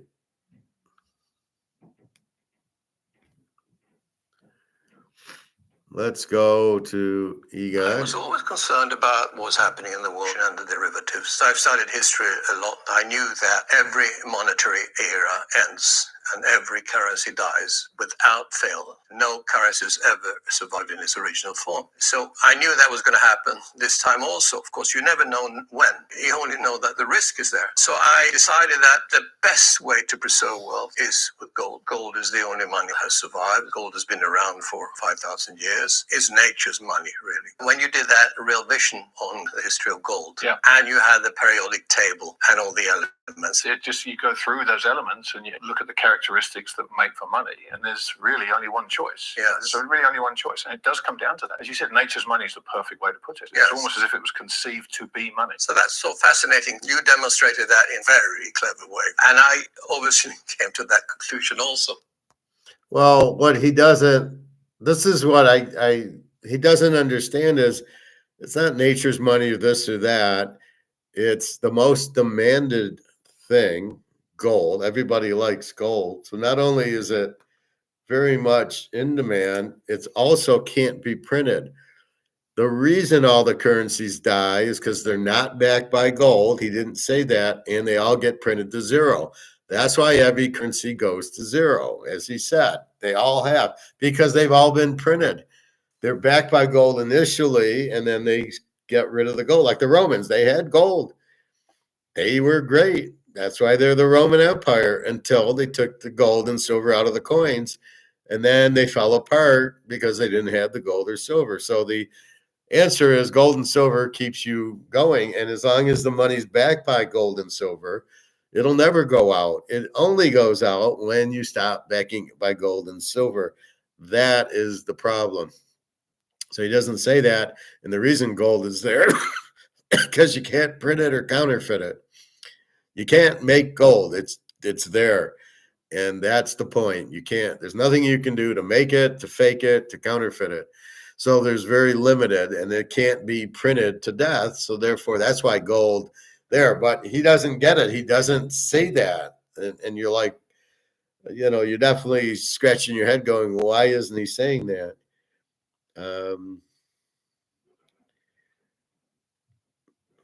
Now, here's one that I'm kind of confused on, Bobby. What do you think of Mike Evans tying Jerry Rice's record? I just saw a funny video of a reporter asking Mike how it's going to celebrate, and he said that he's going to the casino with his family to hang out, watch some games, and play blackjack. I'd play baccarat, or poker. What a stupid question, right? I mean, that I'd have to stay stoic to actually be interviewed because I would lose my mind. What do you think of gold? What do you think of Bitcoin? And it'd be like I'd roll my eyes and shake my head, going, "Unbelievable." I have no comment on Mike Evans tying Jerry Rice. It's first of all, Jerry Rice did it when there was only 14 games. And Mike Evans is doing it in 17 games. So he's playing a lot more games to tie Jerry Rice. I don't even know what record it was, yards, touchdowns. Now the records don't mean anything because there's too many games played, right? Like I heard Troy Aikman actually make a good comment. He said, 1,000 yards rushing in a 17-game season isn't really meaningful. Back when Emmitt Smith and Barry were doing it was 14 games. That's 3 more games. That's 400 more yards. Everybody should have 1,000 yards now. I think 1,800. And that really is only 100 yards a game. I think 2,000, if you're playing 17 games, should be the thing. And again, Barry did it with 14. And so did Emmett, and so did there's a couple other guys. They did it, I think Eric Dickerson, in a 14-game season. So that's a lot harder than the 17. So I just think a lot of these questions are stupid. Now here's a China one. It's Justin from Plato's Closet. I am mic'd up today. It looks like a mess back here. That's not my problem. Buying our first home that loses half its value and a diamond ring that drops by 80%. What kind of bad luck did the 80s and 90s generation run into? Recently, diamond prices have plummeted. Lab-grown rough diamonds have dropped by 85%, and the retail price of loose diamonds has fallen by 80%. I opened my jewelry box and my heart sank. 人工钻石现在跌到什么程度了？一克拉 Over the past 2 years, the price of lab-grown diamonds has plummeted. A 1-carat diamond that cost over 5,000 yuan last year now goes for just over 1,000 yuan, with profits shrinking. Okay, now if you read the description, 30 billion carats produced. So these are man-made, and what are you doing? There's no difference between what they're doing in diamonds and what they're doing in dollars. They printed them. They flooded the market with the diamonds. So of course, the demand cannot keep up with this 30 billion carat supply. So supply has gone through the roof, and of course, demand drops, price drops. Simple economics. And that's what's happening with our favorite dollar. As you're printing 160 trillion of these things, what should happen is the value should be dropping, but you just don't see it. But that's what's happening with this. Is the same thing happening with diamonds in China and probably the whole world, because they went to these man-made diamonds. They're just printing and printing and printing, just like this. So you can see it in the diamonds. Prices dropped 80%. The printing of this has dropped 99%, but you are still blind to it. But by seeing this, you now see, oh, well, wait, yeah, diamonds, they produce 30 billion carats. Just flooded the market with it, and the price goes down 80%. That's another example of the dollar going down because they're printing it, but they're hiding it. You can't see it because there's no price on the dollar, right? All you can do is look at the other currencies, but that's what's even more frustrating. Wait a minute, the ruble is $110, and our dollar is it be like against these lab diamond carats? How could anything be going up against it?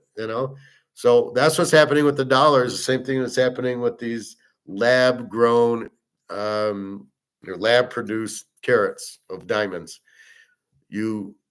As you get flooding the market, price drops. Understand that point. That's why I buy a 50 count Mahomes card, because there's only 50. You can't flood the market and inflate this because there's only 50. That's why you buy things that are limited. That's why you buy a Rolex. You never hear the Rolex going down because they only make a few of them. They do not flood the market because they know if they do, the price will go down. But they know people will buy them because they don't, and they know the limited amount will keep the price going up because people will be drawn to Rolexes because they're very limited. There's probably 10 or 20 of them. They make one a year. I mean, so if you went to the store now to get a Rolex, it would take you 1 year to get it. That's why the used ones are worth more, because you want it. So it's that instant gratification. Oh, I'll pay an extra 20 grand for it to get it. Anyway, so this is economics right here. This is the point of economics. If there's a lot, if the supply goes up, the price goes down, and the demand goes down because nobody. I mean, you might want a diamond lab grown. Let's say I want to give a diamond ring to Daria, and I'd give her a lab grown one, and it's $500. Would she know the difference? No, but I would have to tell her. But I mean, you could easily give a lab. You can't tell the difference. According to the guy at the gold store, it's a jewelry, and he's telling me, he says you can't tell the difference. If you took them both under microscopes, you wouldn't know that this is a lab one and that's a real one. You wouldn't be able to do it. So fortunately, it's not happening. If that happened in gold, all our gold would be worthless, because what the difference is, if they try to do that, and they're trying to do that in gold, but they can't. That would be the difference, is if they tried to man-make gold and then they flooded the market, the gold price would go down. But if you have real gold and they have machines and tests and they go, well, no, this is fake, that's what keeps gold limited in that. But I'm sure they're trying to do that, but they can't. Thank God, because that would kill us if all of a sudden they did this with gold like they're doing with diamonds.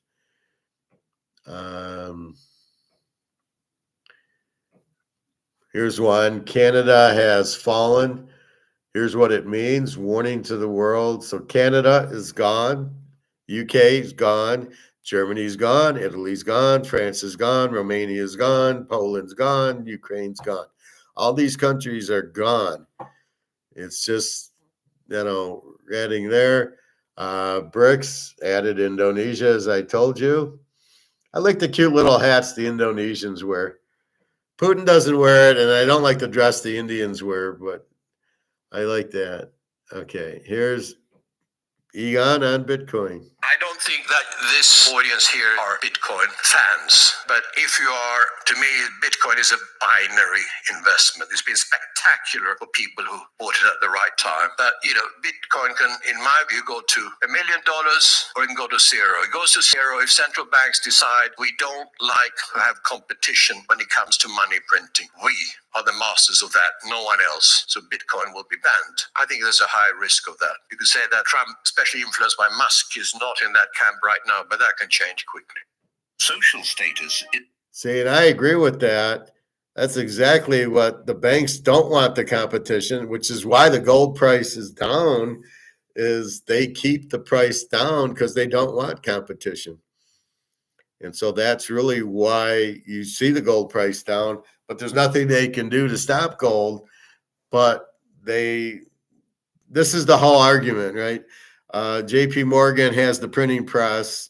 He prints the money. He doesn't want competition. That's why they fight gold down. But in their eyes, Bitcoin is not money. It's just like baseball cards. So they kind of let it run because it's not money. You're not trading. You're not going to dinner with Bitcoin. You're not using it in any way that you would use that.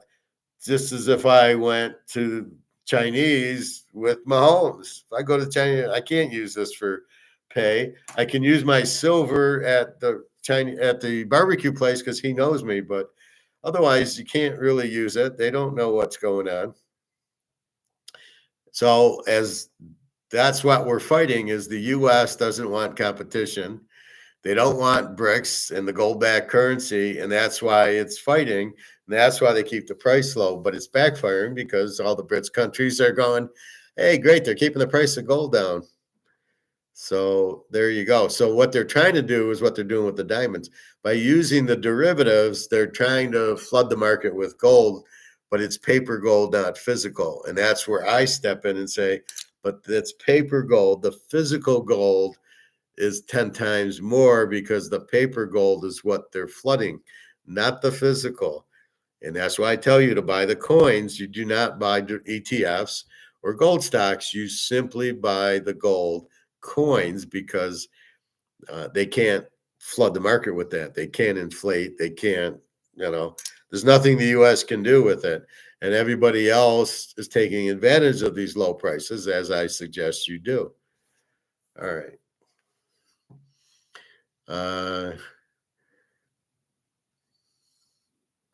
All right, let's look at just for you, Bobby, 7 stoic habits. It's about luck. It's about how you present yourself. Here are 7 habits that instantly raise your value. 1. Keep your word. If you promise something, deliver it. Reliability earns respect. 2. Speak less. Listen more. Quiet confidence always stands out, and listening shows intelligence. 3. Dress with intention. Your appearance reflects how you value yourself. Pay attention to the details. 4. Stand tall. Good posture exudes confidence before you even say a word. 5. Handle criticism with grace. Defensiveness lowers respect. Composure raises it. 6. Give genuine compliments. Recognizing others' strengths makes you magnetic and respected. 7. Be unshakable. Don't let emotions or challenges control you. Calm under pressure is admired everywhere, and subscribe for more wisdom to guide your journey. Let's replay it. Let's replay it. It was just a bit long, but... Social status isn't about luck. It's about how you present yourself. Here are 7 habits that instantly raise your value. 1. Keep your word.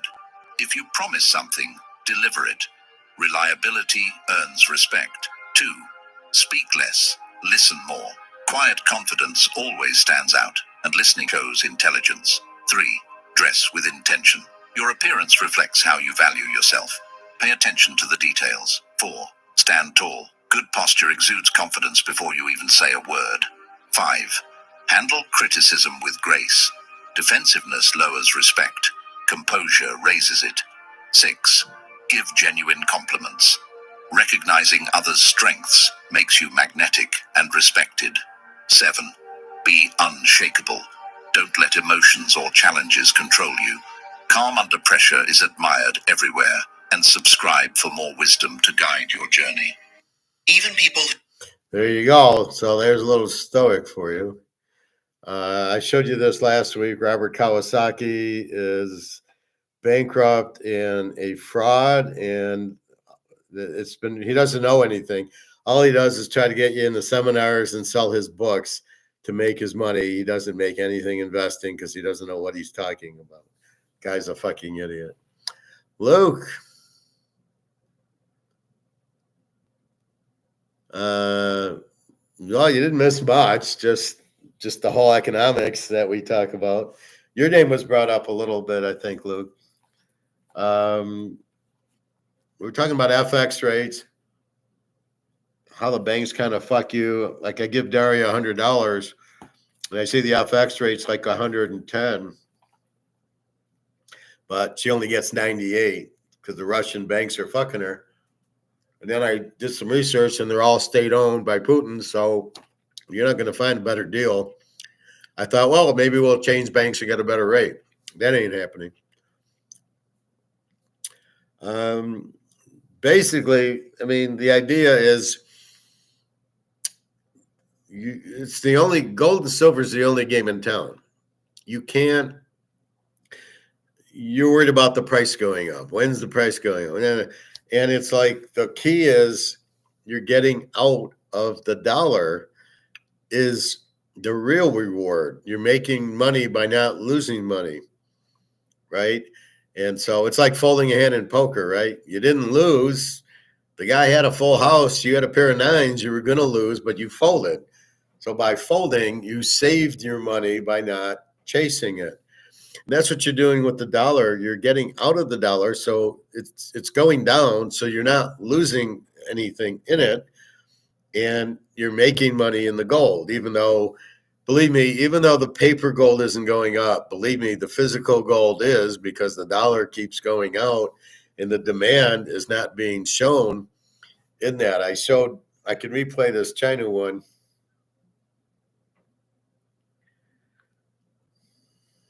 Learn about crypto and get rewarded as you learn with Coinbase Learning Rewards. We've paid out over 100. Buying our first home that loses half its value and a diamond ring that drops by 80%. What kind of bad luck did the 80s and 90s generation run into? Recently, diamond prices have plummeted. Lab-grown rough diamonds have dropped 85%, and the retail price of loose diamonds has fallen by 80%. I opened my jewelry box and my heart sank. 人工钻石现在跌到什么程度了？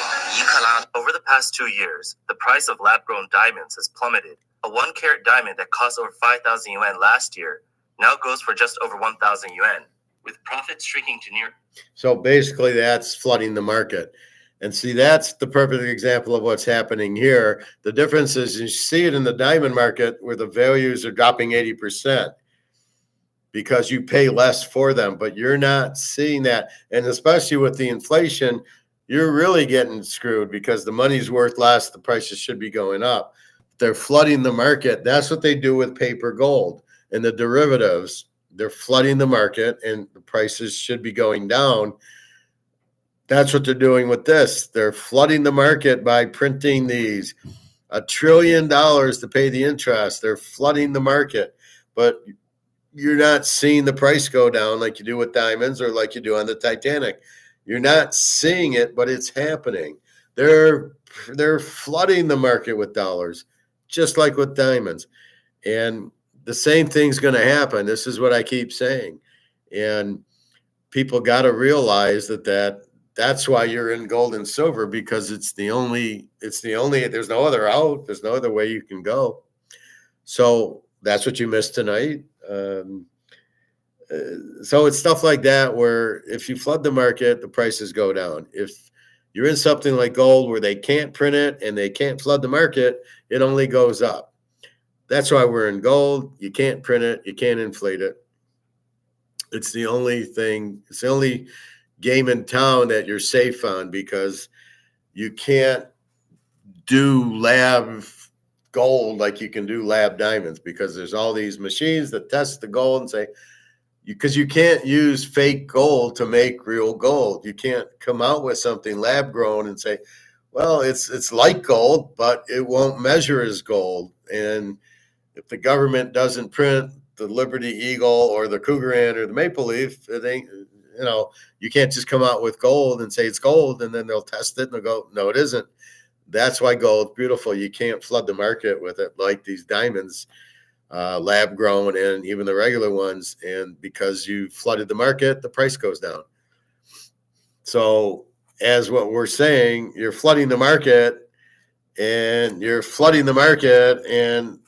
believe me, the price is going down. They're just not telling you the price is going down. And that's the key to it.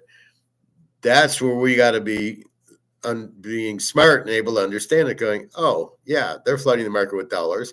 They got to pay the interest and the Social Security, and they got to pay all that. Where are they coming up with the money? They're printing it. That's flooding the market.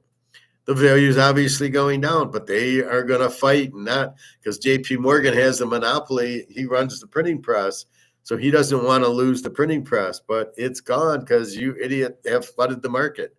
Mostly with the petrodollar, where you needed the dollar to buy oil, is now off the table. Saudi Arabia doesn't want the dollar, and they're saying, we'll take anything, but they really want gold for it. And so all these countries, there was 9 new countries that joined BRICS today. One of them is Indonesia. Some African countries that you never heard of, and so they need gold. So they're going to go buy more gold, which should in turn very limited. You can't flood the market with it, and more demand, which should make the price go up. So COMEX can only hold it so long until they finally have to go potty. They can only hold it so long, and then there'll be just too much demand. And once you run out, once you sell the first 50 Mahomes cards, the next 50 go up in value, because, well, if I paid $1,000 for that, I'm not selling it for $500. I'm going to sell it for $2,000. Otherwise, I'm not going to sell it. And that's unless you absolutely need the money. And again, that's what's going to happen in the stock market. People will need the money, and people will sell their stock to get money, because that's the only asset that they have, because everybody's in it. I did notice today Bitcoin was down $5,000. It was down to 94,000 or something like that. Why is it going down? Who's selling it, right? Nobody's selling it. They all think it's going to go to 1 million. I just showed you that Egon where he says it could go to 0, but it could go to 1 million, but it'll probably go to 0. So I just showed you Egon's thing. Canada's out. Canada has fallen. Warning to the world. Canada has fallen. Here's what it means. BRICS adding Indonesia, as I said. The cute hat. Here's Egon on Bitcoin. I don't think that this audience here are Bitcoin fans, but if you are, to me, Bitcoin is a binary investment. It's been spectacular for people who bought it at the right time. But, Bitcoin can, in my view, go to $1 million or it can go to 0. It goes to 0 if central banks decide we don't like to have competition when it comes to money printing. We are the masters of that, no one else. So Bitcoin will be banned. I think there's a high risk of that. You could say that Trump, especially influenced by Musk, is not in that camp right now, but that can change quickly. Social state. So there you go. That's his view of Bitcoin. But that can't happen in gold, because all of BRICS wants gold. They don't want Bitcoin. Right? And they're starting to buy silver. Russia's starting to buy silver.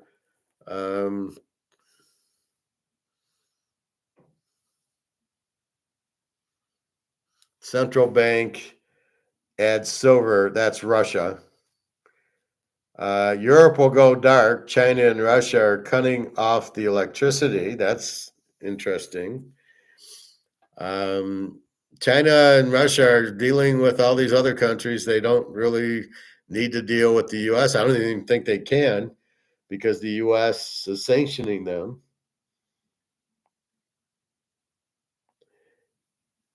Let's see.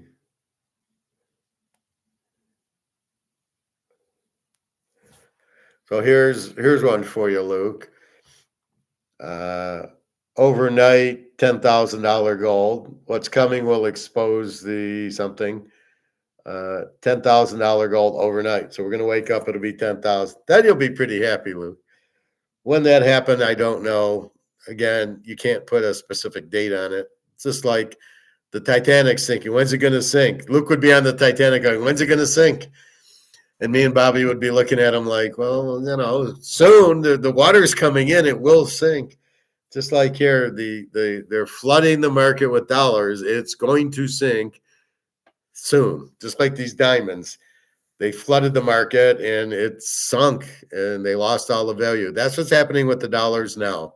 As we sit and talk, they're flooding the market with all dollar, US, Canadian, British, Euro, Swiss, all of it, China, Japan. The whole world is flooding the market with their dollars. And they got to pay for the Social Security and the pensions and the debt and everything else that the government is going to pay for.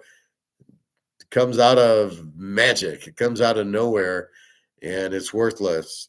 So as people realize this, as the BRICS do, so these 9 new countries, guess what? They got to buy gold to have these trade settlements with Russia and China are going to be in gold. So everybody needs to buy gold. So keep that in mind.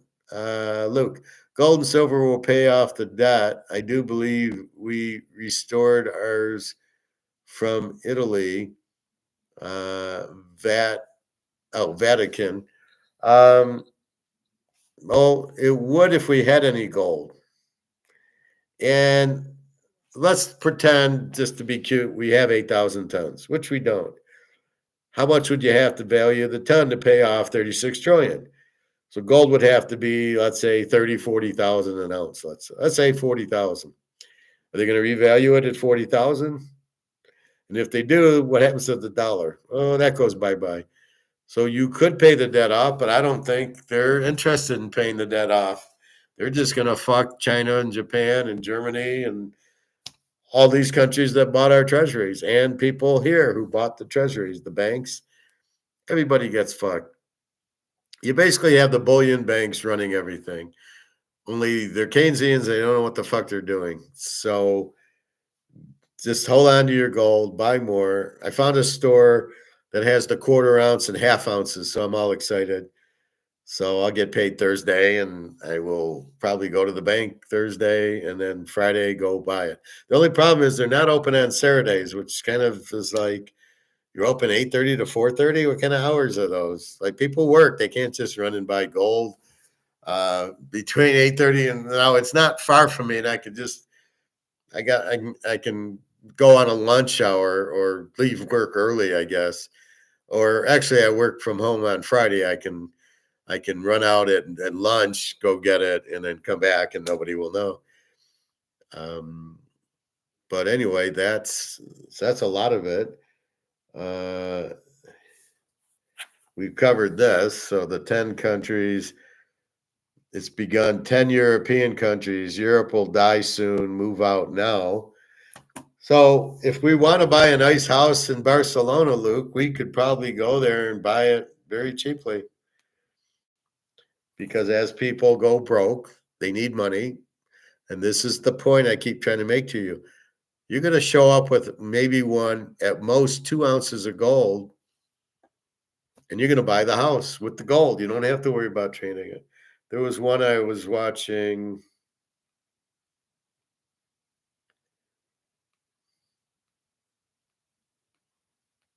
Where was that?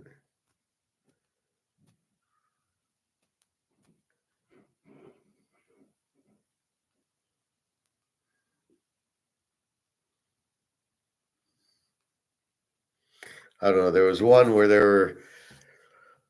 the housing value dropped dramatically from 500,000 to 50,000. It was in China. I thought I showed it yesterday. I don't know where that went to.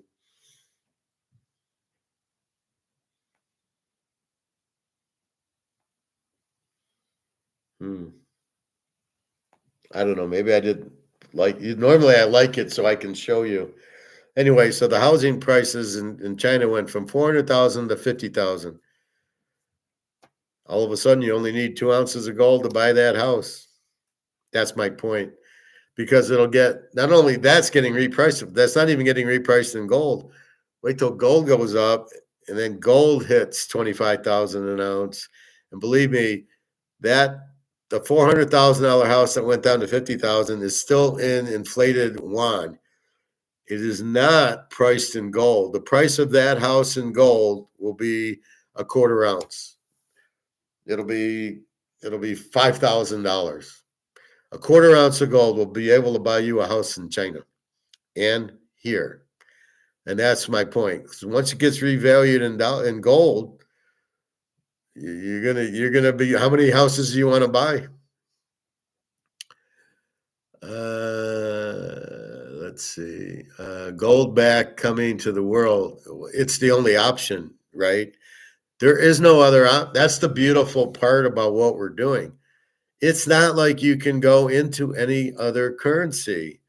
You're either in gold or you're broke. This is the point I keep making. Your only hope, like I said, if you want, you can buy a Rolex or a Mantle card, but that's it. You're still that, but those are asset, right? You can buy the Rolex and it'll be worth a lot. It'll save your ass. But if you're getting into dollars, your only option is gold and silver. I'm going to ask to get paid in gold and silver when the dollar goes out. I assume we'll still be working. I'll be like, yeah, I kind of want to get paid in gold. A tenth of an ounce of gold will do it, or a quarter ounce.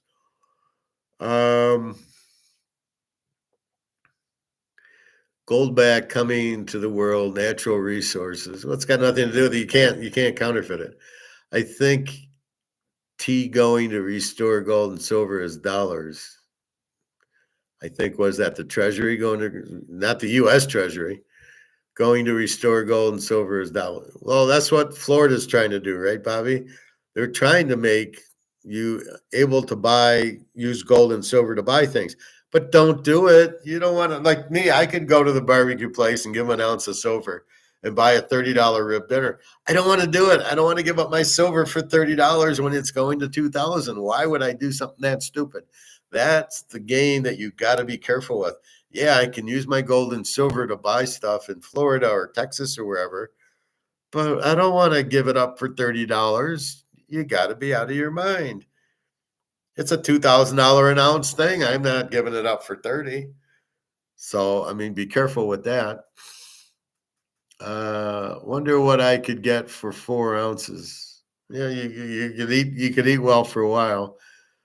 Bobby's bad. Where'd you go, Bobby? To the bathroom? Like you go into the coin store this week? I'll probably go Friday. Like I said, I found this new one just to buy a quarter ounce, but otherwise the plan is to buy an ounce or two next Thursday. I get a full paycheck because these are holiday paychecks. So I got a 1-day paycheck last week. Thursday I get a 2-day paycheck, and then I'm going to work a full week and I'll get a full paycheck next Thursday. That's when I'm buying my ounce or two. I might take some money out of the bank, out of the safe. I'm not sure yet. I think you're onto something, Professor. Bobby Bo, man, the shadow ban is crazy anymore on this thing. How about Luke? Are you still accumulating metals or are you done buying for now? Of course, Luke's still accumulating. What am I on to? Buying gold because it's the only out? I mean, that's pretty simple. I said the banks are going down and interest rates won't exist.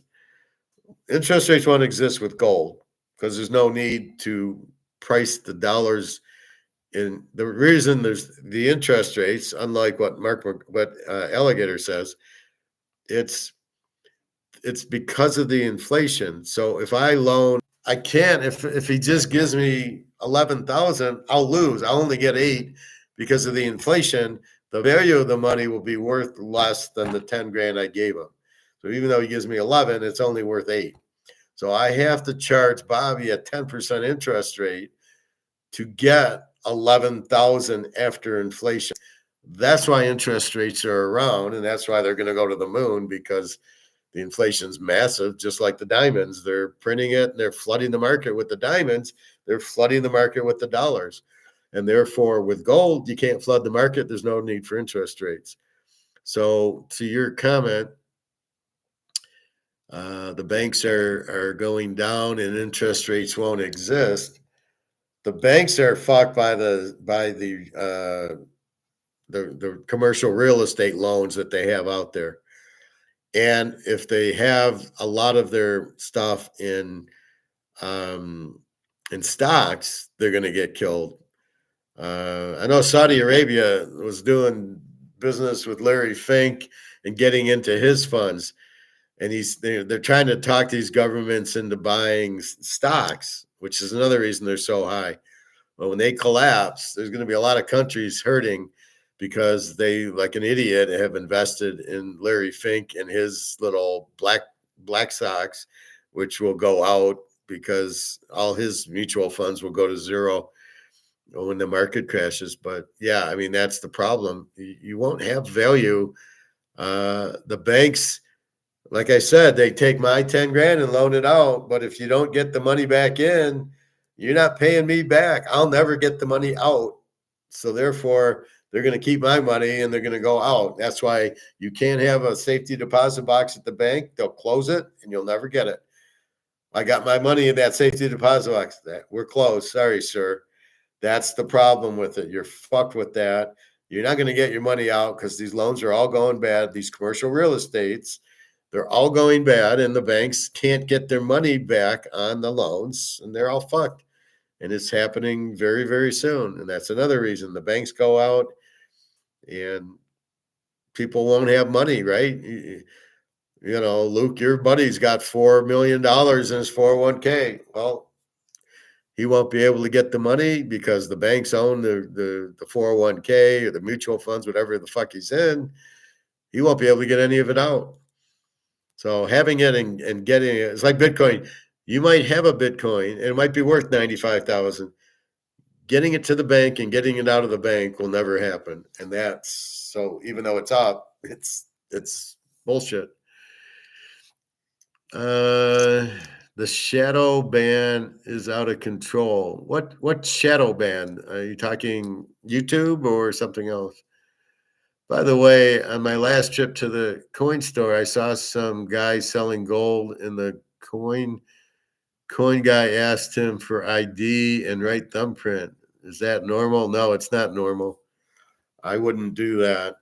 I would go somewhere else. My guy doesn't ask for ID or a thumbprint. If it's a certain amount, they got a 1099 you, they would do that. But that's not. I took my wedding ring and a bracelet in, and now he knows me, but he didn't ask for ID. Certainly didn't ask for a thumbprint, or he'd never see me again. I don't like that. I was somewhere in Italy, I think, or at an airport when I just went to Italy, and they took they scanned my retina, which I hated because I don't want to be in the system. So, but they didn't tell me they were doing it. All of a sudden, I looked up and they're scanning my retina for something, like to get to the airport or something. I don't know what it was for, but I don't remember. But I did not like that. I'm not giving you permission to take my retinal scan. Yeah, talk about control and not letting you even know you're getting controlled. Luke, this plant won't let me speak. Must be true. Oh, the platform. Yeah, I don't know. Yeah, keep making those little spaces in there. Bobby, buy, sell, SD bullion. Luke, easy as the Pirates winning the NLS in 91. Yeah. especially if Bobby was on the Pirates back then. Yeah, if I knew you and the professor back then, I would have told you guys to bet on us and cash in. And I would have told you, Bobby, when you got your contract, to get it in gold. Did you fire your agent yet? How did he not put in a contingency for inflation? Who the fuck was your agent not to put into the contract for inflation?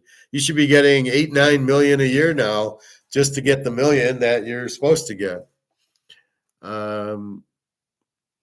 The whole thing that could fall apart on one day, Black Swan, everything will be closed, all brokerages, including Coinbase. Well, as you just heard Egon say, the Fed doesn't want the competition with Bitcoin. Gold, they don't think is competition, but gold's different because China and Russia have the gold, right? So when he's talking about Bitcoin, that's like US. The rest of the world can do Bitcoin. There's nothing they can do, but they can say, we don't want competition and just close Bitcoin.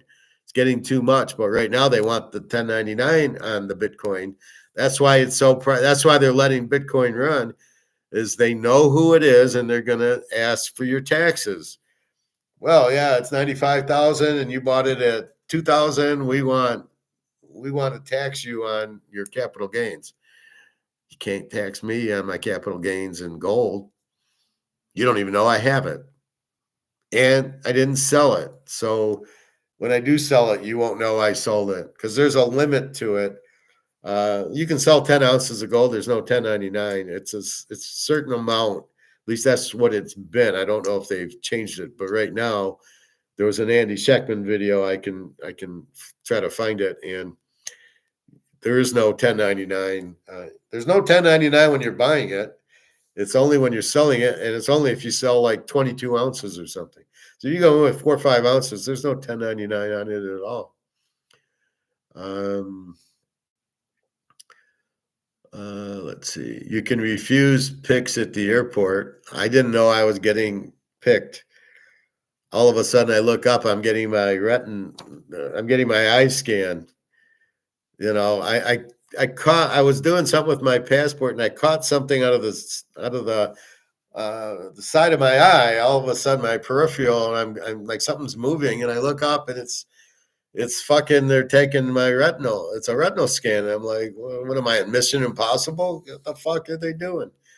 So I did not give him permission to do that. Bobby, I think he might have done that in case the gold was stolen, but that's into reason one I can think of. The only reason I can think of. What are you talking about, Bobby? The retinal scan? But yeah, I mean, that just, if you get a chance to get a lump sum payout versus a payout. So Luke, when you retire, they're going to give you this lump sum, or I'll pay you $500 a month for the rest of your life, or $100,000. And a month, in 2 years, it'll be worth like $200 a month. I could have got $300 a month when I turned 59 from my remarker. And I took the 25 grand lump sum because I said, well, when I'm 70, what's $300 a month going to buy me? Because I understood inflation. That's going to fill up my gas tank. But if I get 25 grand, that's 12 ounces of gold I can buy, and I'll be able to keep buying gas when I get older in cars because I have the gold. So always take the lump sum, fellas, and turn it into. Then you'll have a bunch. Then you can really go hammer the gold. But you're not, what good's $300-400 a month in a retirement? The whole thing could fall apart in one day. Well, that's what's going to happen. Once the shit hits the fan, it's over, and it's this close to hitting the fan. That's why I say, go buy your gold and silver now, because when that day hits, gold will not be $2,700 an ounce. It's going to cost you $20,000 an ounce to buy it. You're going to be able to buy it. Well, maybe you, Luke and Bobby, but most of us won't be able to have 20 grand to buy an ounce. It'll be 300, 400, 500, and you're going to go, fuck, I could have bought it for $30 an ounce. Now it's going to cost me 500, and that and it's going to be like that. That's why I'm like, as soon as I get my paycheck, it's get the money out of the bank, and then let's buy more gold and silver because I don't want too much in the safe. Where we at? Bobby, I got pulled over in the middle of nowhere in Waco, Texas, 2 years ago by an Asian cop. And he thought it was weird that Bobby Bowe would be in Texas driving from Dallas to College Station to root for LSU. This is how did this come into the conversation? All brokerage accounts, everything, including Coinbase cryptos, the whole thing. Yeah, well, that's the banks are going to collapse because of the commercial real estate, right? And they're going to take your money, and then you're not going to have money. You're going to sell your stocks because you need money, and that's where the collapse happens. So A leads to B leads to C, as I like to point out as we do critical thinking here. I think he remembered who I was and acted all right, but started off very weird for no reason. No, just tell him you're LSU guy. Tell him you know Joe Burrow. That'll do it. I'm at the coin stores along that guy's right thumbprint to make sure gold he was selling was not stolen. Well, that's got nothing to do with it. I mean, you know, I got gold. Why would you think it's stolen? Because I have gold? How do you can't prove it's stolen. So if I walk in, if I walk in and this is, well, no, we'll go to you, Bobby. If I go in with my Bobby Bowe card and it's worth $10,000, why would you think it's stolen? Just because I have the card, is it stolen? I mean, you can't just assume something's stolen. Oh, I got gold. Well, obviously, is it stolen? Well, why? Based on what? Why would it be stolen? I bought it. Like, now I can come up receipts. I don't carry them on me, but if I needed to, I have a lot of gold receipts. I think they're worried about you laundering money for the gold. But again, as long as you can produce, I worked here, and here's my W-2, and then here's the receipt of the gold based on what I worked, and but it's still, they can't prove anything. I mean, prove I laundered the money, prove it's stolen. You can't prove any of it.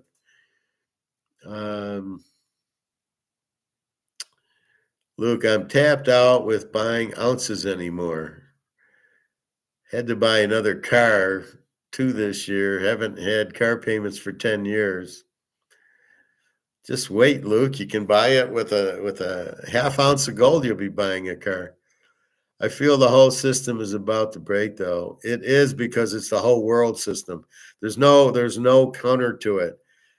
Germany, the euro, the British pound, the Swiss franc, the Canadian, the U.S., China, Russia, Japan. There's no savior, right? It's all gone.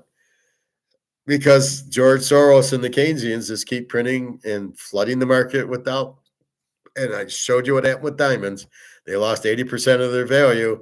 And don't be stupid and think, well, wait, that means if we're flooding the market with dollars, it's lost 80% of its value, which it's lost 99% of its value. Now you have an idea. But since nothing's really priced in dollars, you really don't see it, except when you go to the grocery store or buy tennis rackets or golf clubs where the price has gone up, but you think, the price has gone up.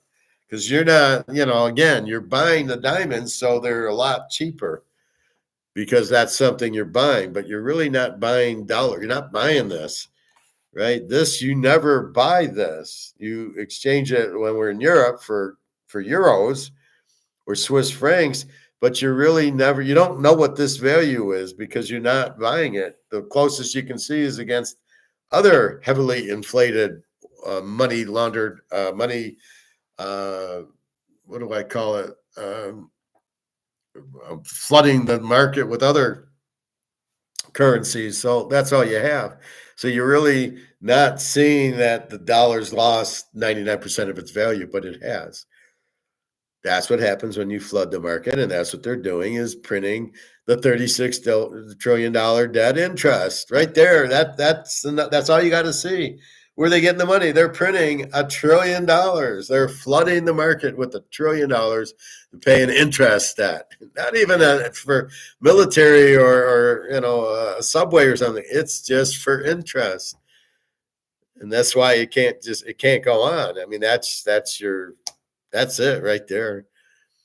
Bobby, I heard a story a couple years ago when I first started buying metals that a homeless lady once went into a coin store to unload some gold, and she could have made good money, but the coin store owner accused her that two metals were stolen, and he took them from her. Yeah, I remember you telling me this story, and told her to leave the store, never paid her a dime. Yeah, I've heard that story, and you gotta be careful. But I mean, that's why I have a relationship with my store. And I go to it, and they know me. And I brought in my friend from work who bought he gave $100,000 check for gold. So they're never going to look at me. They know I buy it all from them. So if I go sell it, they're not worried it's fake. And they test it. I've never seen them at the store think it's stolen, would steal it from them. I mean, because you can't prove it's stolen anyway. So you're going to check it out and you go, it's real. Here's your $2,800 because it's real. It's either real or it isn't. How can you think it's stolen? I mean, that guy just stole her gold from her is what he did. I mean, I would have had him arrested or something. Like, what do you mean stolen? From where? Prove it. What makes you think there's no serial number on it? Here, I could say this is 41 out of 50. I could say, oh, wait, you now have it 41 out of 50. Wait a minute. Mine was 41 out of 50. And so therefore you stole it because I could prove it. I got a serial number. Well, there's no serial number on gold and silver. So you can't prove anything's stolen. That's why you got to be careful where you buy and sell from. Even going to Russia, I got to be careful. If I take 10 ounces with Daria, where are we going to sell it? Okay, we need money. Maybe we fly to Switzerland and go see Egon and sell it to him. But otherwise, you got to be careful where you go. And I would be if I was doing it, I would test it with like an ounce of silver. And I'd bring in my little ounce of silver. Can I get it? And then, and then if he tries to act funny, then I'll never give him the gold. But if he says everything's fine and he gives me money for it, then okay, here's a few more ounces of silver. Oh, here's a little bit of gold. But you've got the report, and he's not thinking you stole it or anything's bad. Luke, all about to break.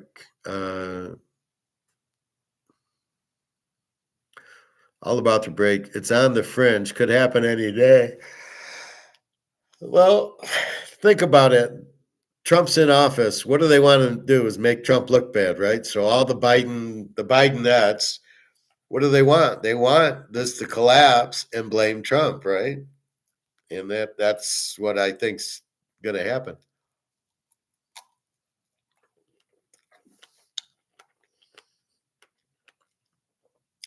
There's just too much debt in the world. I'm watching the Bloomberg work, and every guy they interview, our company is going to do well this year. And I joked with some guy, I don't know who he is. I says, it's amazing. Every company, they're going to have great earnings this year.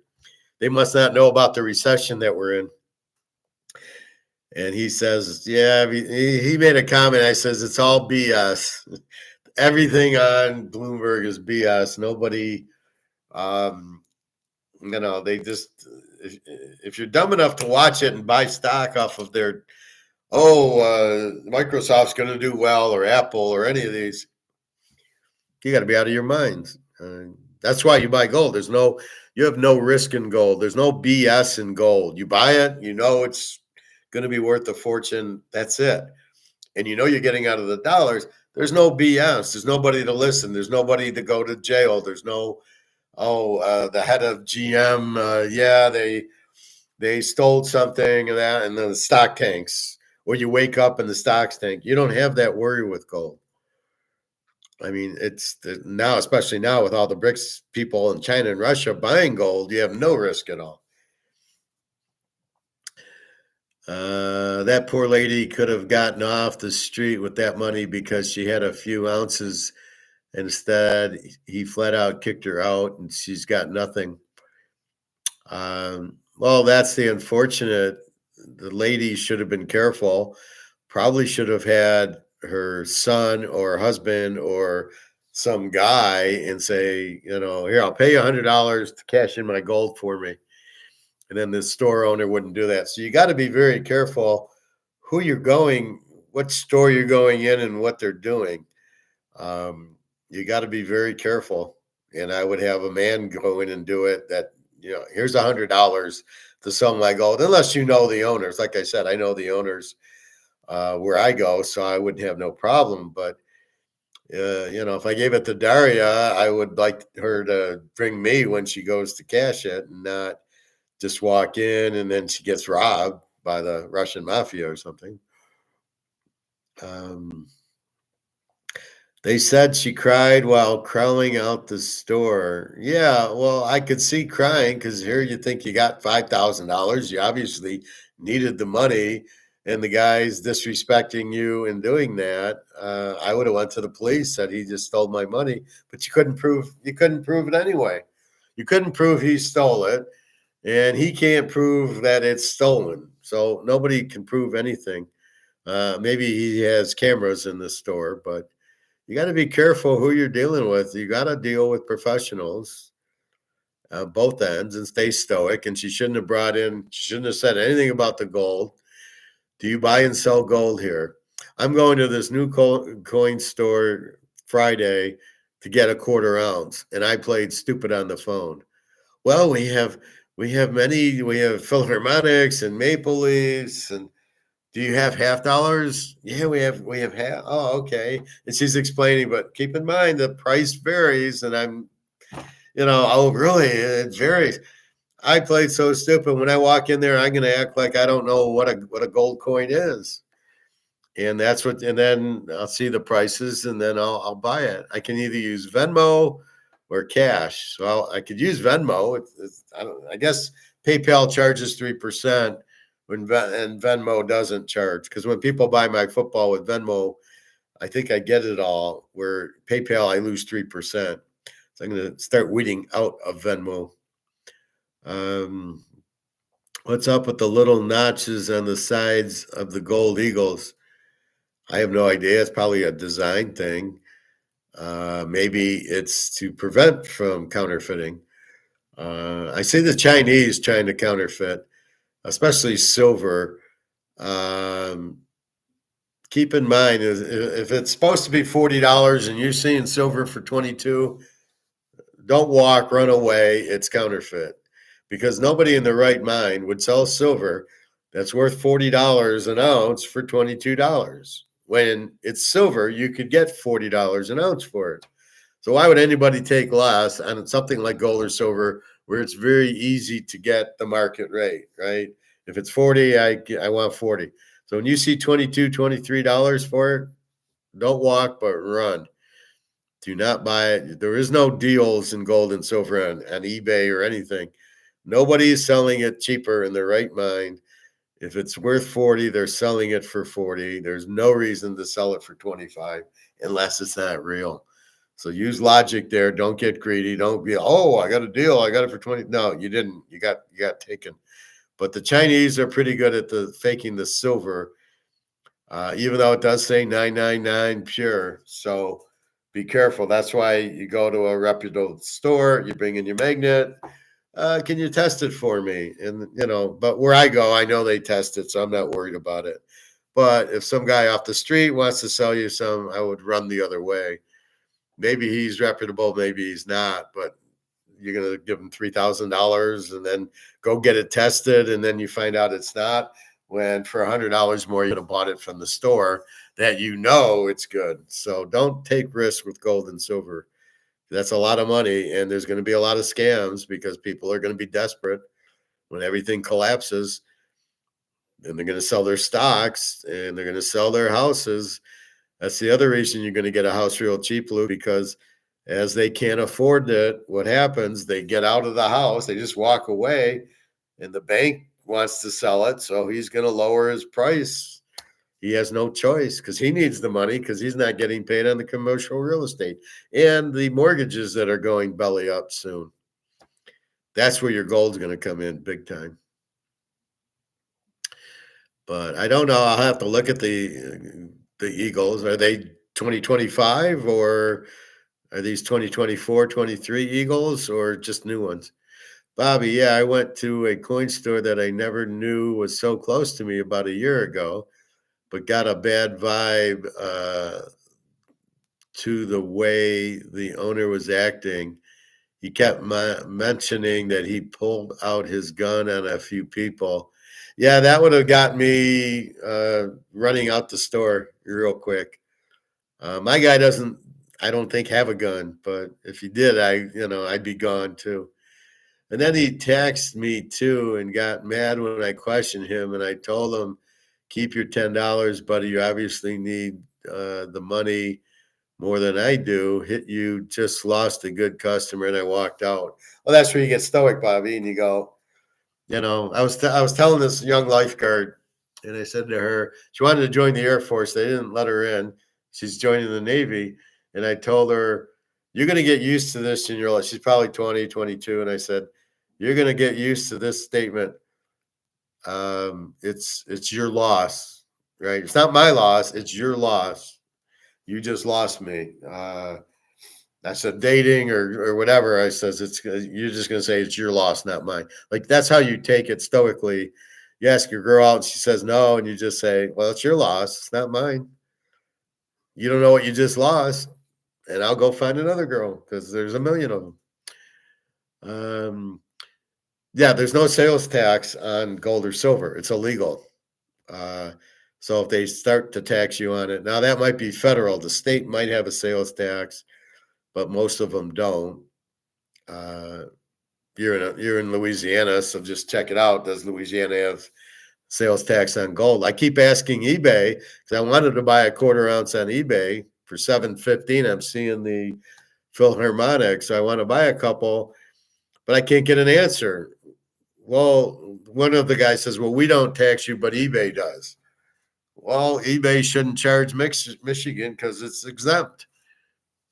So, but I can't get an answer from anybody at eBay if they do it or not. Luke, will the banks accept gold in the future? No, probably not. If they go to a gold-backed currency, they will. But right now, you can't walk in. Well, we'll put it this way. Will the bank accept a Rolex?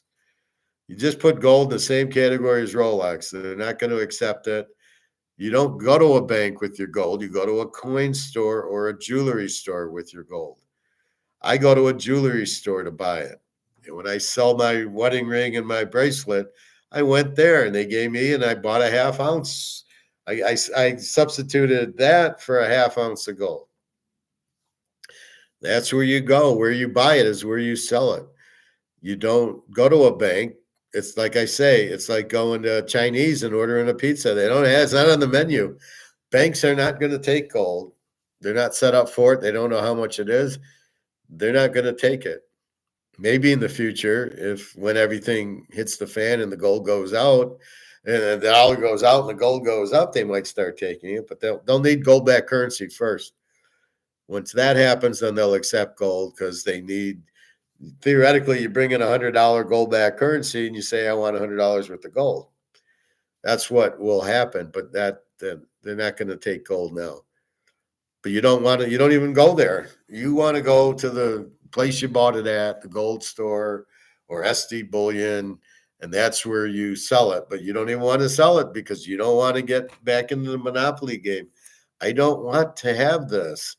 I'm trying to get rid of them. So the last thing I want to do is get an ounce, is like take my ounce so I can get back onto this. Like I said, the Titanic's sinking. You're in the lifeboat. You don't want to get back into the Titanic. Stay in the lifeboat. So unless it's something critical that you need, then you buy it, you sell the gold to get the dollar, because you're going to pay a medical bill or a vacation or something, you're going to immediately use the dollars to buy something. That's the only way you want to sell an ounce of gold. You do not want to just sell it and take profit. There's no such thing. You're not taking profit because you're going back in the dollars, which aren't worth anything. So what profit would you possibly have getting back in the dollars? Like I tell you with your friend with the 4 million, he's in monopoly money. He's not in anything with a value. So he needs to get the fuck out. So keep in mind, it's all about, it's very simple. Very low supply with very high demand is high prices. When they dump the diamonds on the system, very high supply cuts the demand and cuts the price. So it's if things get flooded, like our friends here, once you flood the market with this, the demand goes down, the price goes down. And that's what's happening very simply. That's what's going on. It's the same thing in baseball cards. The reason this has a value is there's 50 of them. The reason Bobby doesn't have a value is because there's a million of these. Even though it's his rookie card, they're not limited, they're not numbered. Now Bobby can go autograph his own cards and make money. I don't know, does your autograph go for anything, Bobby?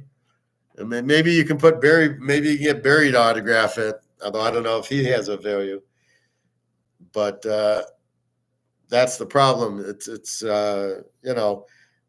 if there's a lot of them, that's what happened to baseball cards. The regular tops and upper deck are printed to death. They don't have a value, but that's where they came out with the numbered. And that was my idea at a card show. I'm talking to a Beckett guy. Beckett was the price guy. And he says, well, what should we do? And I says, well, you got to have it limited. I mean, you need cards that are numbered, that are limited, so people know there's only 100 or 500 of them. That was my idea to Beckett, to have these guys put numbers on the cards and keep them limited. So there you go. I saved the card market. Bobby, will Russia pay is more for our metals if we sell it there? No.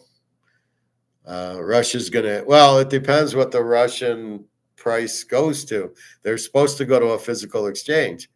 So Daria gave me what the price of gold is in Russia, and it comes out to $2,400 an ounce because they price it in grams. You had to convert the grams to ounces, and then you converted the dollar per ounce to the dollar per gram to dollar per ounce, and it was like $2,400. So in that case, you're better off selling it here. It's just too much suppression on valuable assets, gold, silver, my card, the list goes on. Well, I mean, that's the problem, Bobby. It's, again, they don't want the competition, as Egon said.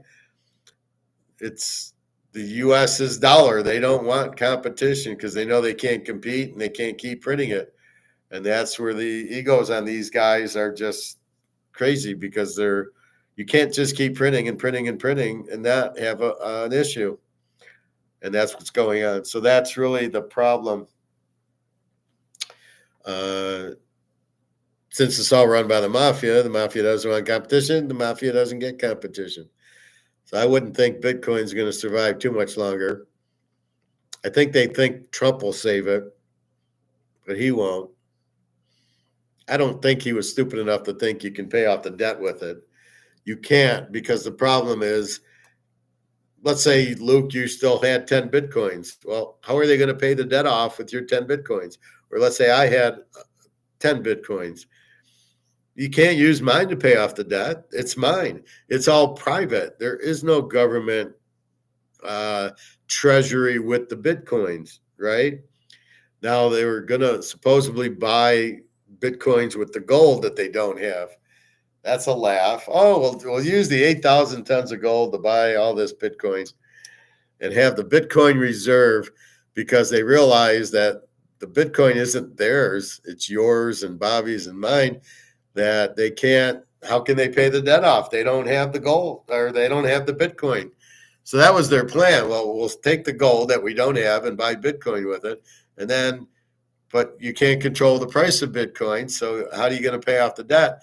You need $36 trillion worth of Bitcoin, which you don't have. You can't print it because it's nothing you can print. So Bitcoin's just bullshit, Ponzi scheme. Bobby, Luke is a good dad for getting his son my card for Christmas. His son will be set for life and one day cash in big on that card.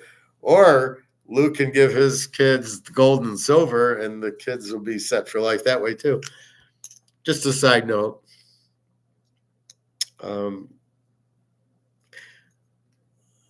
That's it's the perfect gift. A quarter ounce of gold, 10 ounces of silver.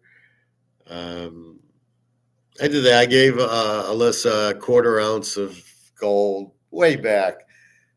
It was like $350 for the quarter ounce was worth $350. That's how long ago it was. And then she now it's worth $750. She says, "Well, what was it worth when you gave it to me?" And I said $350. And she's like, "Oh." I said, "I was hoping you would have got into gold instead of the other things you get into. But you didn't quite understand it and you didn't do that. And now you're worried about money when you could have bought all this gold and you never have to work again a day in your life." Oh, well, I tried.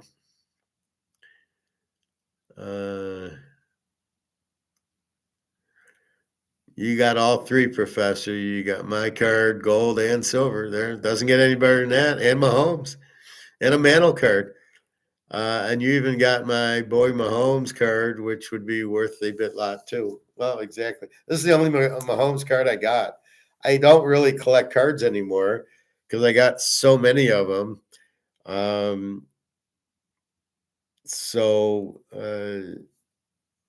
I saw that I bought it because I don't have any Mahomes, but I'm not running. Like I said, Joe Burrow is a great player, but you got to win a Super Bowl to really. Look at Dan Marino. His cards aren't worth anything because he didn't win a Super Bowl. Or Jim Kelly, who's got the value. Oh, Joe Montana and Jerry Rice are worth over $100,000 for their rookie cards. Well, plus they were in sets that were very hard to get PSA 10s in. Lamar's card will never be worth anything. He'll never win a Super Bowl, nor will Josh. Mahomes wins it. He's the guy to go to, not Josh Allen, not Lamar. Unfortunately, not Joe Burrow. And that's it. And like Stafford, he won one, but his cards don't have much of a value, I wouldn't think. You're best to go into Mahomes. But that's why I diversified into 86 Flair basketball, and I got my Bobby Orr cards. And I got a Gordie Howe card, but it's not worth that much. It's a 1969. I can show it to you, but it's not. I don't know the condition of it, but mostly the old baseball. I did well with the 61 and the 65 tops. I got a lot of Willie Mays's, which he just died, unfortunately. Sorry to say, but his card should go up. And Pete Rose, didn't Pete Rose die? What's all these people dying? Rose died, and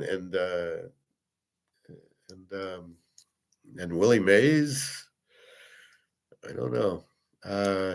Anyway, back then it was great. 61, you can get Koufax, Bob Gibson. I got the 61 Maris that's in perfect shape. That thing's got to be worth $1 million. I got to get it graded. It's absolutely a perfect Roger Maris 61 Topps card. But I mean, you got those players, Rose and Mays and Frank Robbins and Bergeron, and it's just beautiful. And they were cheap, but I knew enough to get the condition. So we hunted for mint condition cards, and I pretty much where I could, I did. And if I just couldn't find a mint one, I took something, but I didn't pay much for it. But yeah, that was the key. I knew the demand would be there because there were superstars. It's 1965. They're limited. And to get a good one, I knew would be limited because they're They were 30 years old when I was buying them. And what condition? Nobody had the hard. Nobody in 1965. You didn't have the hard plastic to put the mantle card in. So the odds on the mantle card being in good condition are very slim. And you can see when I show you the eBay, the PSA 9 65 mantle, $75,000. So that's the point. But we hunted mint condition cards. But if I took it, that's why you get them graded. If I get the card graded, nobody can say it's stolen, or nobody can say it's not real or anything like that.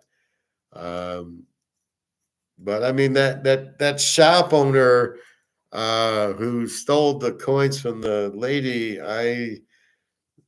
that's not usual. That a gold owner are usually trying to help you. I mean, they're not trying to steal from you. So that was very unusual. But I feel bad for the lady.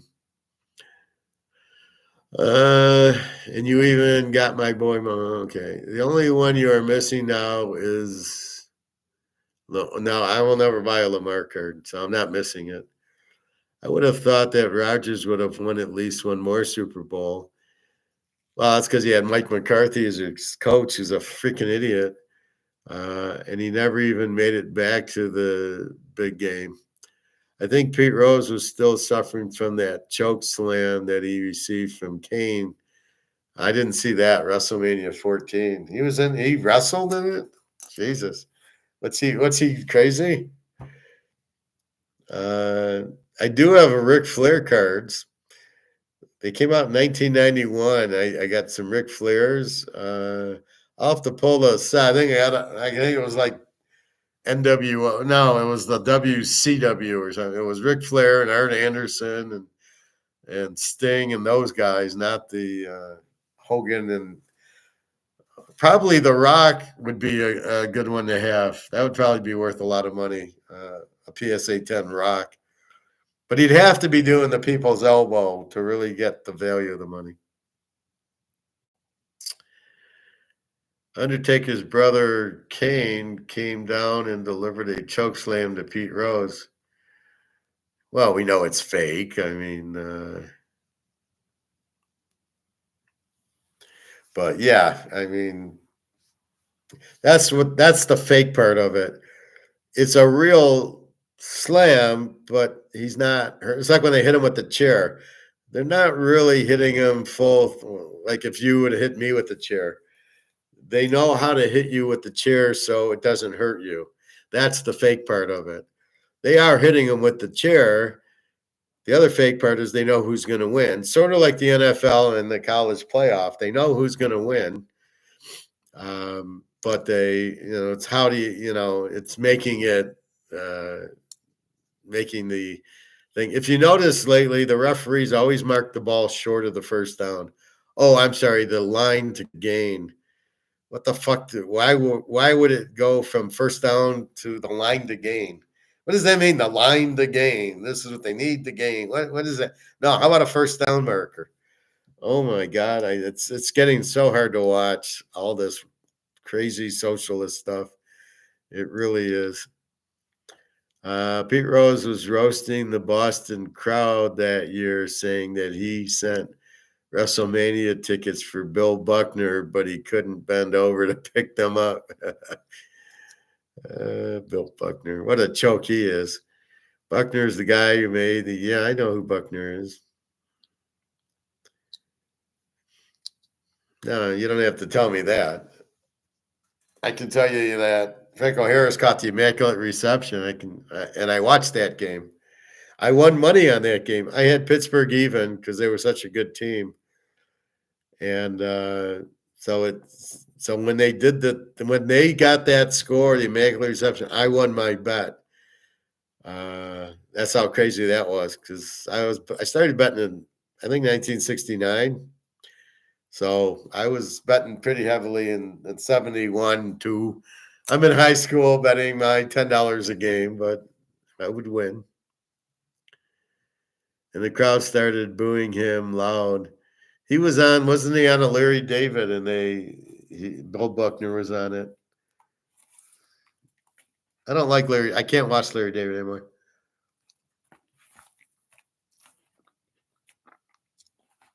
It's funny how that goes. I can't watch Seinfeld anymore or Larry David. I can watch Hogan Heroes a lot because they're beating the Germans, but if Larry David or Seinfeld's on, I can't watch it. I get physically sick from their stupid humor. I think it's being stoic. I watch things differently stoically than I did before. I start thinking about it going, well, that doesn't make sense, or that's really stupid. That's not stoic. They're just vampiring, and I can't watch it.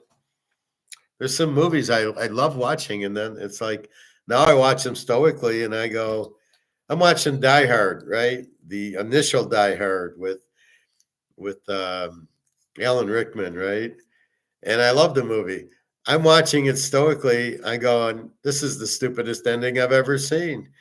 Here they're gonna blow the roof off, and they get caught by Bruce Willis, and the guy hits them in the parking garage, and Rickman, they're trying to steal. Like, this is their plan. They, as well oiled of a machine as they came in with, their plan was to take the money out, and it got interrupted by Bruce Willis. Like, they never thought to get rid of him, and all the villains shot Bruce Willis, but nobody could hit him. And then he gets glass in his foot, but where did that go? He's limping around, and 5 minutes later, he's not limping anymore. So I'm like stoically watching it going, this movie doesn't make any sense. And the whole ironic thing of the movie is it doesn't make any sense because he goes there because Takaki, the Japanese guy, he wanted to get the vault information, but the guy didn't give it to him, and he shot him. And you're like, well, then why did he go that? And then he goes Christmas Eve, but the only reason they're there was not for Christmas. It was for they had done they had a big contract go through. That's why they were there, not for Christmas. So they're there Christmas Eve. Why? Why didn't they go when the building was quiet? Right? Why didn't they go Christmas Day when there was nobody there? And then they could have had all day to do it. They wouldn't have had to worry about a party or Bruce Willis or any security guards. They could have taken their time, and they could have just blown up the roof. Nobody would have known they even stole the money. So his line of when you steal $600, they won't look for you. When you steal 600 million, they will look for you unless they think you're already dead. Well, if you come in New Year's Day, nobody even knows you took it. They don't even know who's got it. And you're on your beach earning 20%. I would have put it in the gold, of course. But the whole movie makes no sense now. Why did he go Christmas Eve? He didn't need the guy. They shot him. They didn't need his code. What the fuck did you go for? Oh, you needed the FBI to do the 7th code. Well, you could have done that anyway. But that, you could have bribed the police guy to pull the thing. You didn't even need the FBI, right? If you took it out to the nth degree, you could have paid the city planner, here's $1 million, pull the plug on that. We'll tell you when, just pull the plug, and then the power will go out, and then we can open up the safe, and we'll give you $1 million. You didn't even need any of that. If you really thought out the whole movie, it was really poorly written, basically.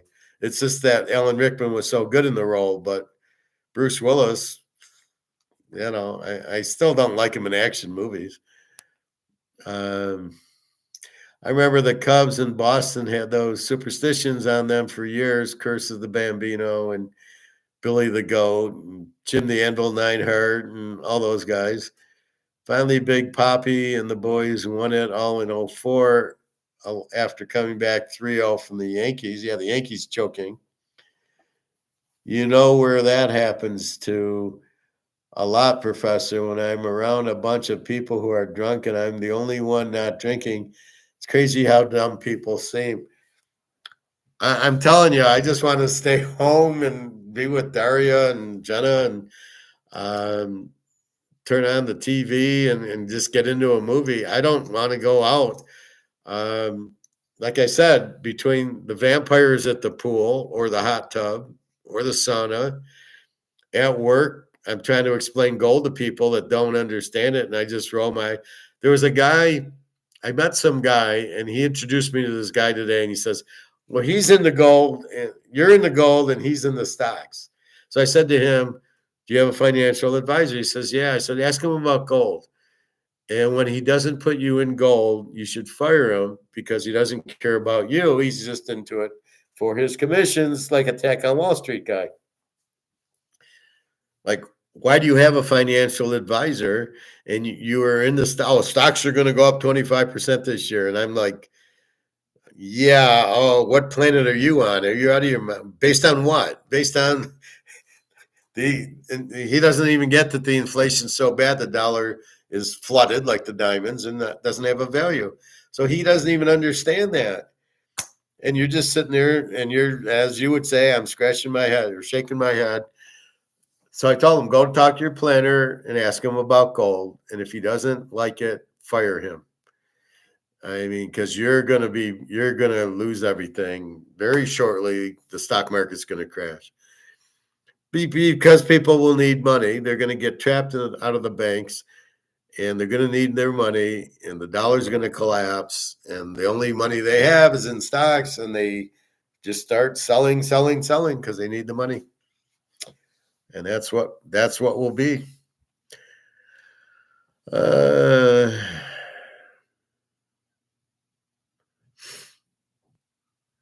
Yeah, I mean, and even like movies now, you start watching a good Die Hard movie and you realize that it's really a badly written movie. There's so many movies like that I see that I go, this is terribly written. The ending never would have happened like that. That's why I like Money Heist and The Professor so much, because that actually makes sense to me that that's, that's how they should have done it. Although the ending of Money Heist doesn't make sense, where the professor's kid steals the money from the professor, or the Berlin's kid steals the money from the professor. It's like, well, that would never happen. Why would he take the gold from the professor? What's he out of his, why would he steal from his uncle? I mean, that just made no sense at all. I mean, no, sorry. But that's the problem with the writing. It's like the way they end these movies. It's just so stupid. I finally watched the last James Bond movie where he dies. Again, that's a terrible ending. There was no reason he had to die. That's not why you watch James Bond, to see him get killed. I thought it was a very stupid movie and a very stupid ending. Here she's with James Bond and she won't tell him about the other guy. I didn't like the other guy in the movie. I never understood the point of the hair. He had a piece of the girl's hair. That was never explained. And then the girl looked like she was like fat. Was she pregnant? I mean, she didn't look like she did in the first movie. And I've seen her in other movies. She's in like a Mission Impossible movie. I looked at it like, is that the same girl? Like, she was definitely heavy. And her face looked much different than, you couldn't tell it was her. But I didn't like the plot. I didn't get the guy with the mask and the bad guy. I didn't get that at all. Well, he shot my family. Well, okay, yeah, get over it. And nobody shot him, and he's getting revenge. Like, nah, that's just too stupid. So a lot of these movies are very hard to watch. Again, Hogan's Heroes I can watch because you're defeating the Nazis, even though it's a drama comedy. It is mostly a drama. It's very little comedy in it, or it's a brief comedy, but then they're trying to blow up this or blow up that, or it's very clever what they did in the shows. But it's funny. Even they say Hitler went to Argentina. They were trying to, like, all the Germans were going to Argentina. They knew that in the 60s. And everybody says, oh, Hitler didn't get away. Oh, bullshit, he didn't. He lived in Argentina until 1961. So I didn't understand, like, why nobody wants to admit that that he didn't die in the bunker. Nobody will admit it. And you're like, okay. Then you explain it. Well, we saw a burnt guy, so obviously that was Hitler. Hitler wouldn't have never have died. He had millions of dollars in gold. Why would he kill himself? He'd get to Argentina and it was all set for him. Anyway, that's the problem. People are stupid. They just, they just want to be on TV. Tell me about how you feel about hitting. Bobby, you just won $1 million. How do you feel? And I couldn't answer that question with a straight face. I'd tell the girl to fuck off. What do you want? I just won $1 million. How do I feel? Really? That's the question you're going to ask me? Go fuck yourself. I'm not answering that. I feel fine. Next. I'd be very stoic with her. I'd be like, I feel fine. Give me a real question about it. And that's the problem with it. Anyway, it's getting late and I'm getting tired and I had a tough day today because I was too late last night. Anyway, have a good night, everybody. www.teaserking.com. I already have a lock posted this week in pro football, college football. I don't know. I'll probably play it very lightly. The way I don't know who Ohio State is. I kind of have Notre Dame figured out. Penn State hasn't played anybody, and Texas should have lost to Arizona State. So I think it'll be one middle play in college, and then I already have a lock in the pros. And I'll probably play a good deal of the pros. Anyway, www.teaserking.com. If you want the NFL playoffs, $50. And then you'll get 4 weeks of NFL playoffs. Or you can buy it weekly, whatever you want. But if you give me 50, I'll give you the rest of all the play. And if you don't, then you can keep paying me 25 is fine. Whatever you want to do. All right, that's it. So go buy your gold and silver, and very quickly, it's not going to last. It's on its last legs. I think we can all see it. The elections happened, so now they're done holding it, and look for gold to explode very soon. Silver, just buy. And really, you need to get out of the dollar before that explodes. All right, everybody. Have a nice day. See you, I think, tomorrow. The games start Thursday night. Who the fuck's going to watch Thursday night? I mean, are they even on ESPN or ABC, these college games? Who the fuck's going to watch ESPN? And then you got that Amazon game, Pittsburgh, Baltimore. It'll have like 5 viewers because it's on Amazon. Another stoic meeting. All right. So good luck, everybody. And buy your gold and silver and www.teaserking.com. You can email me with questions, comments, but you must buy your gold very soon. It's almost the witching hour there. All right. Take care, everybody. Bobby, Luke, take care.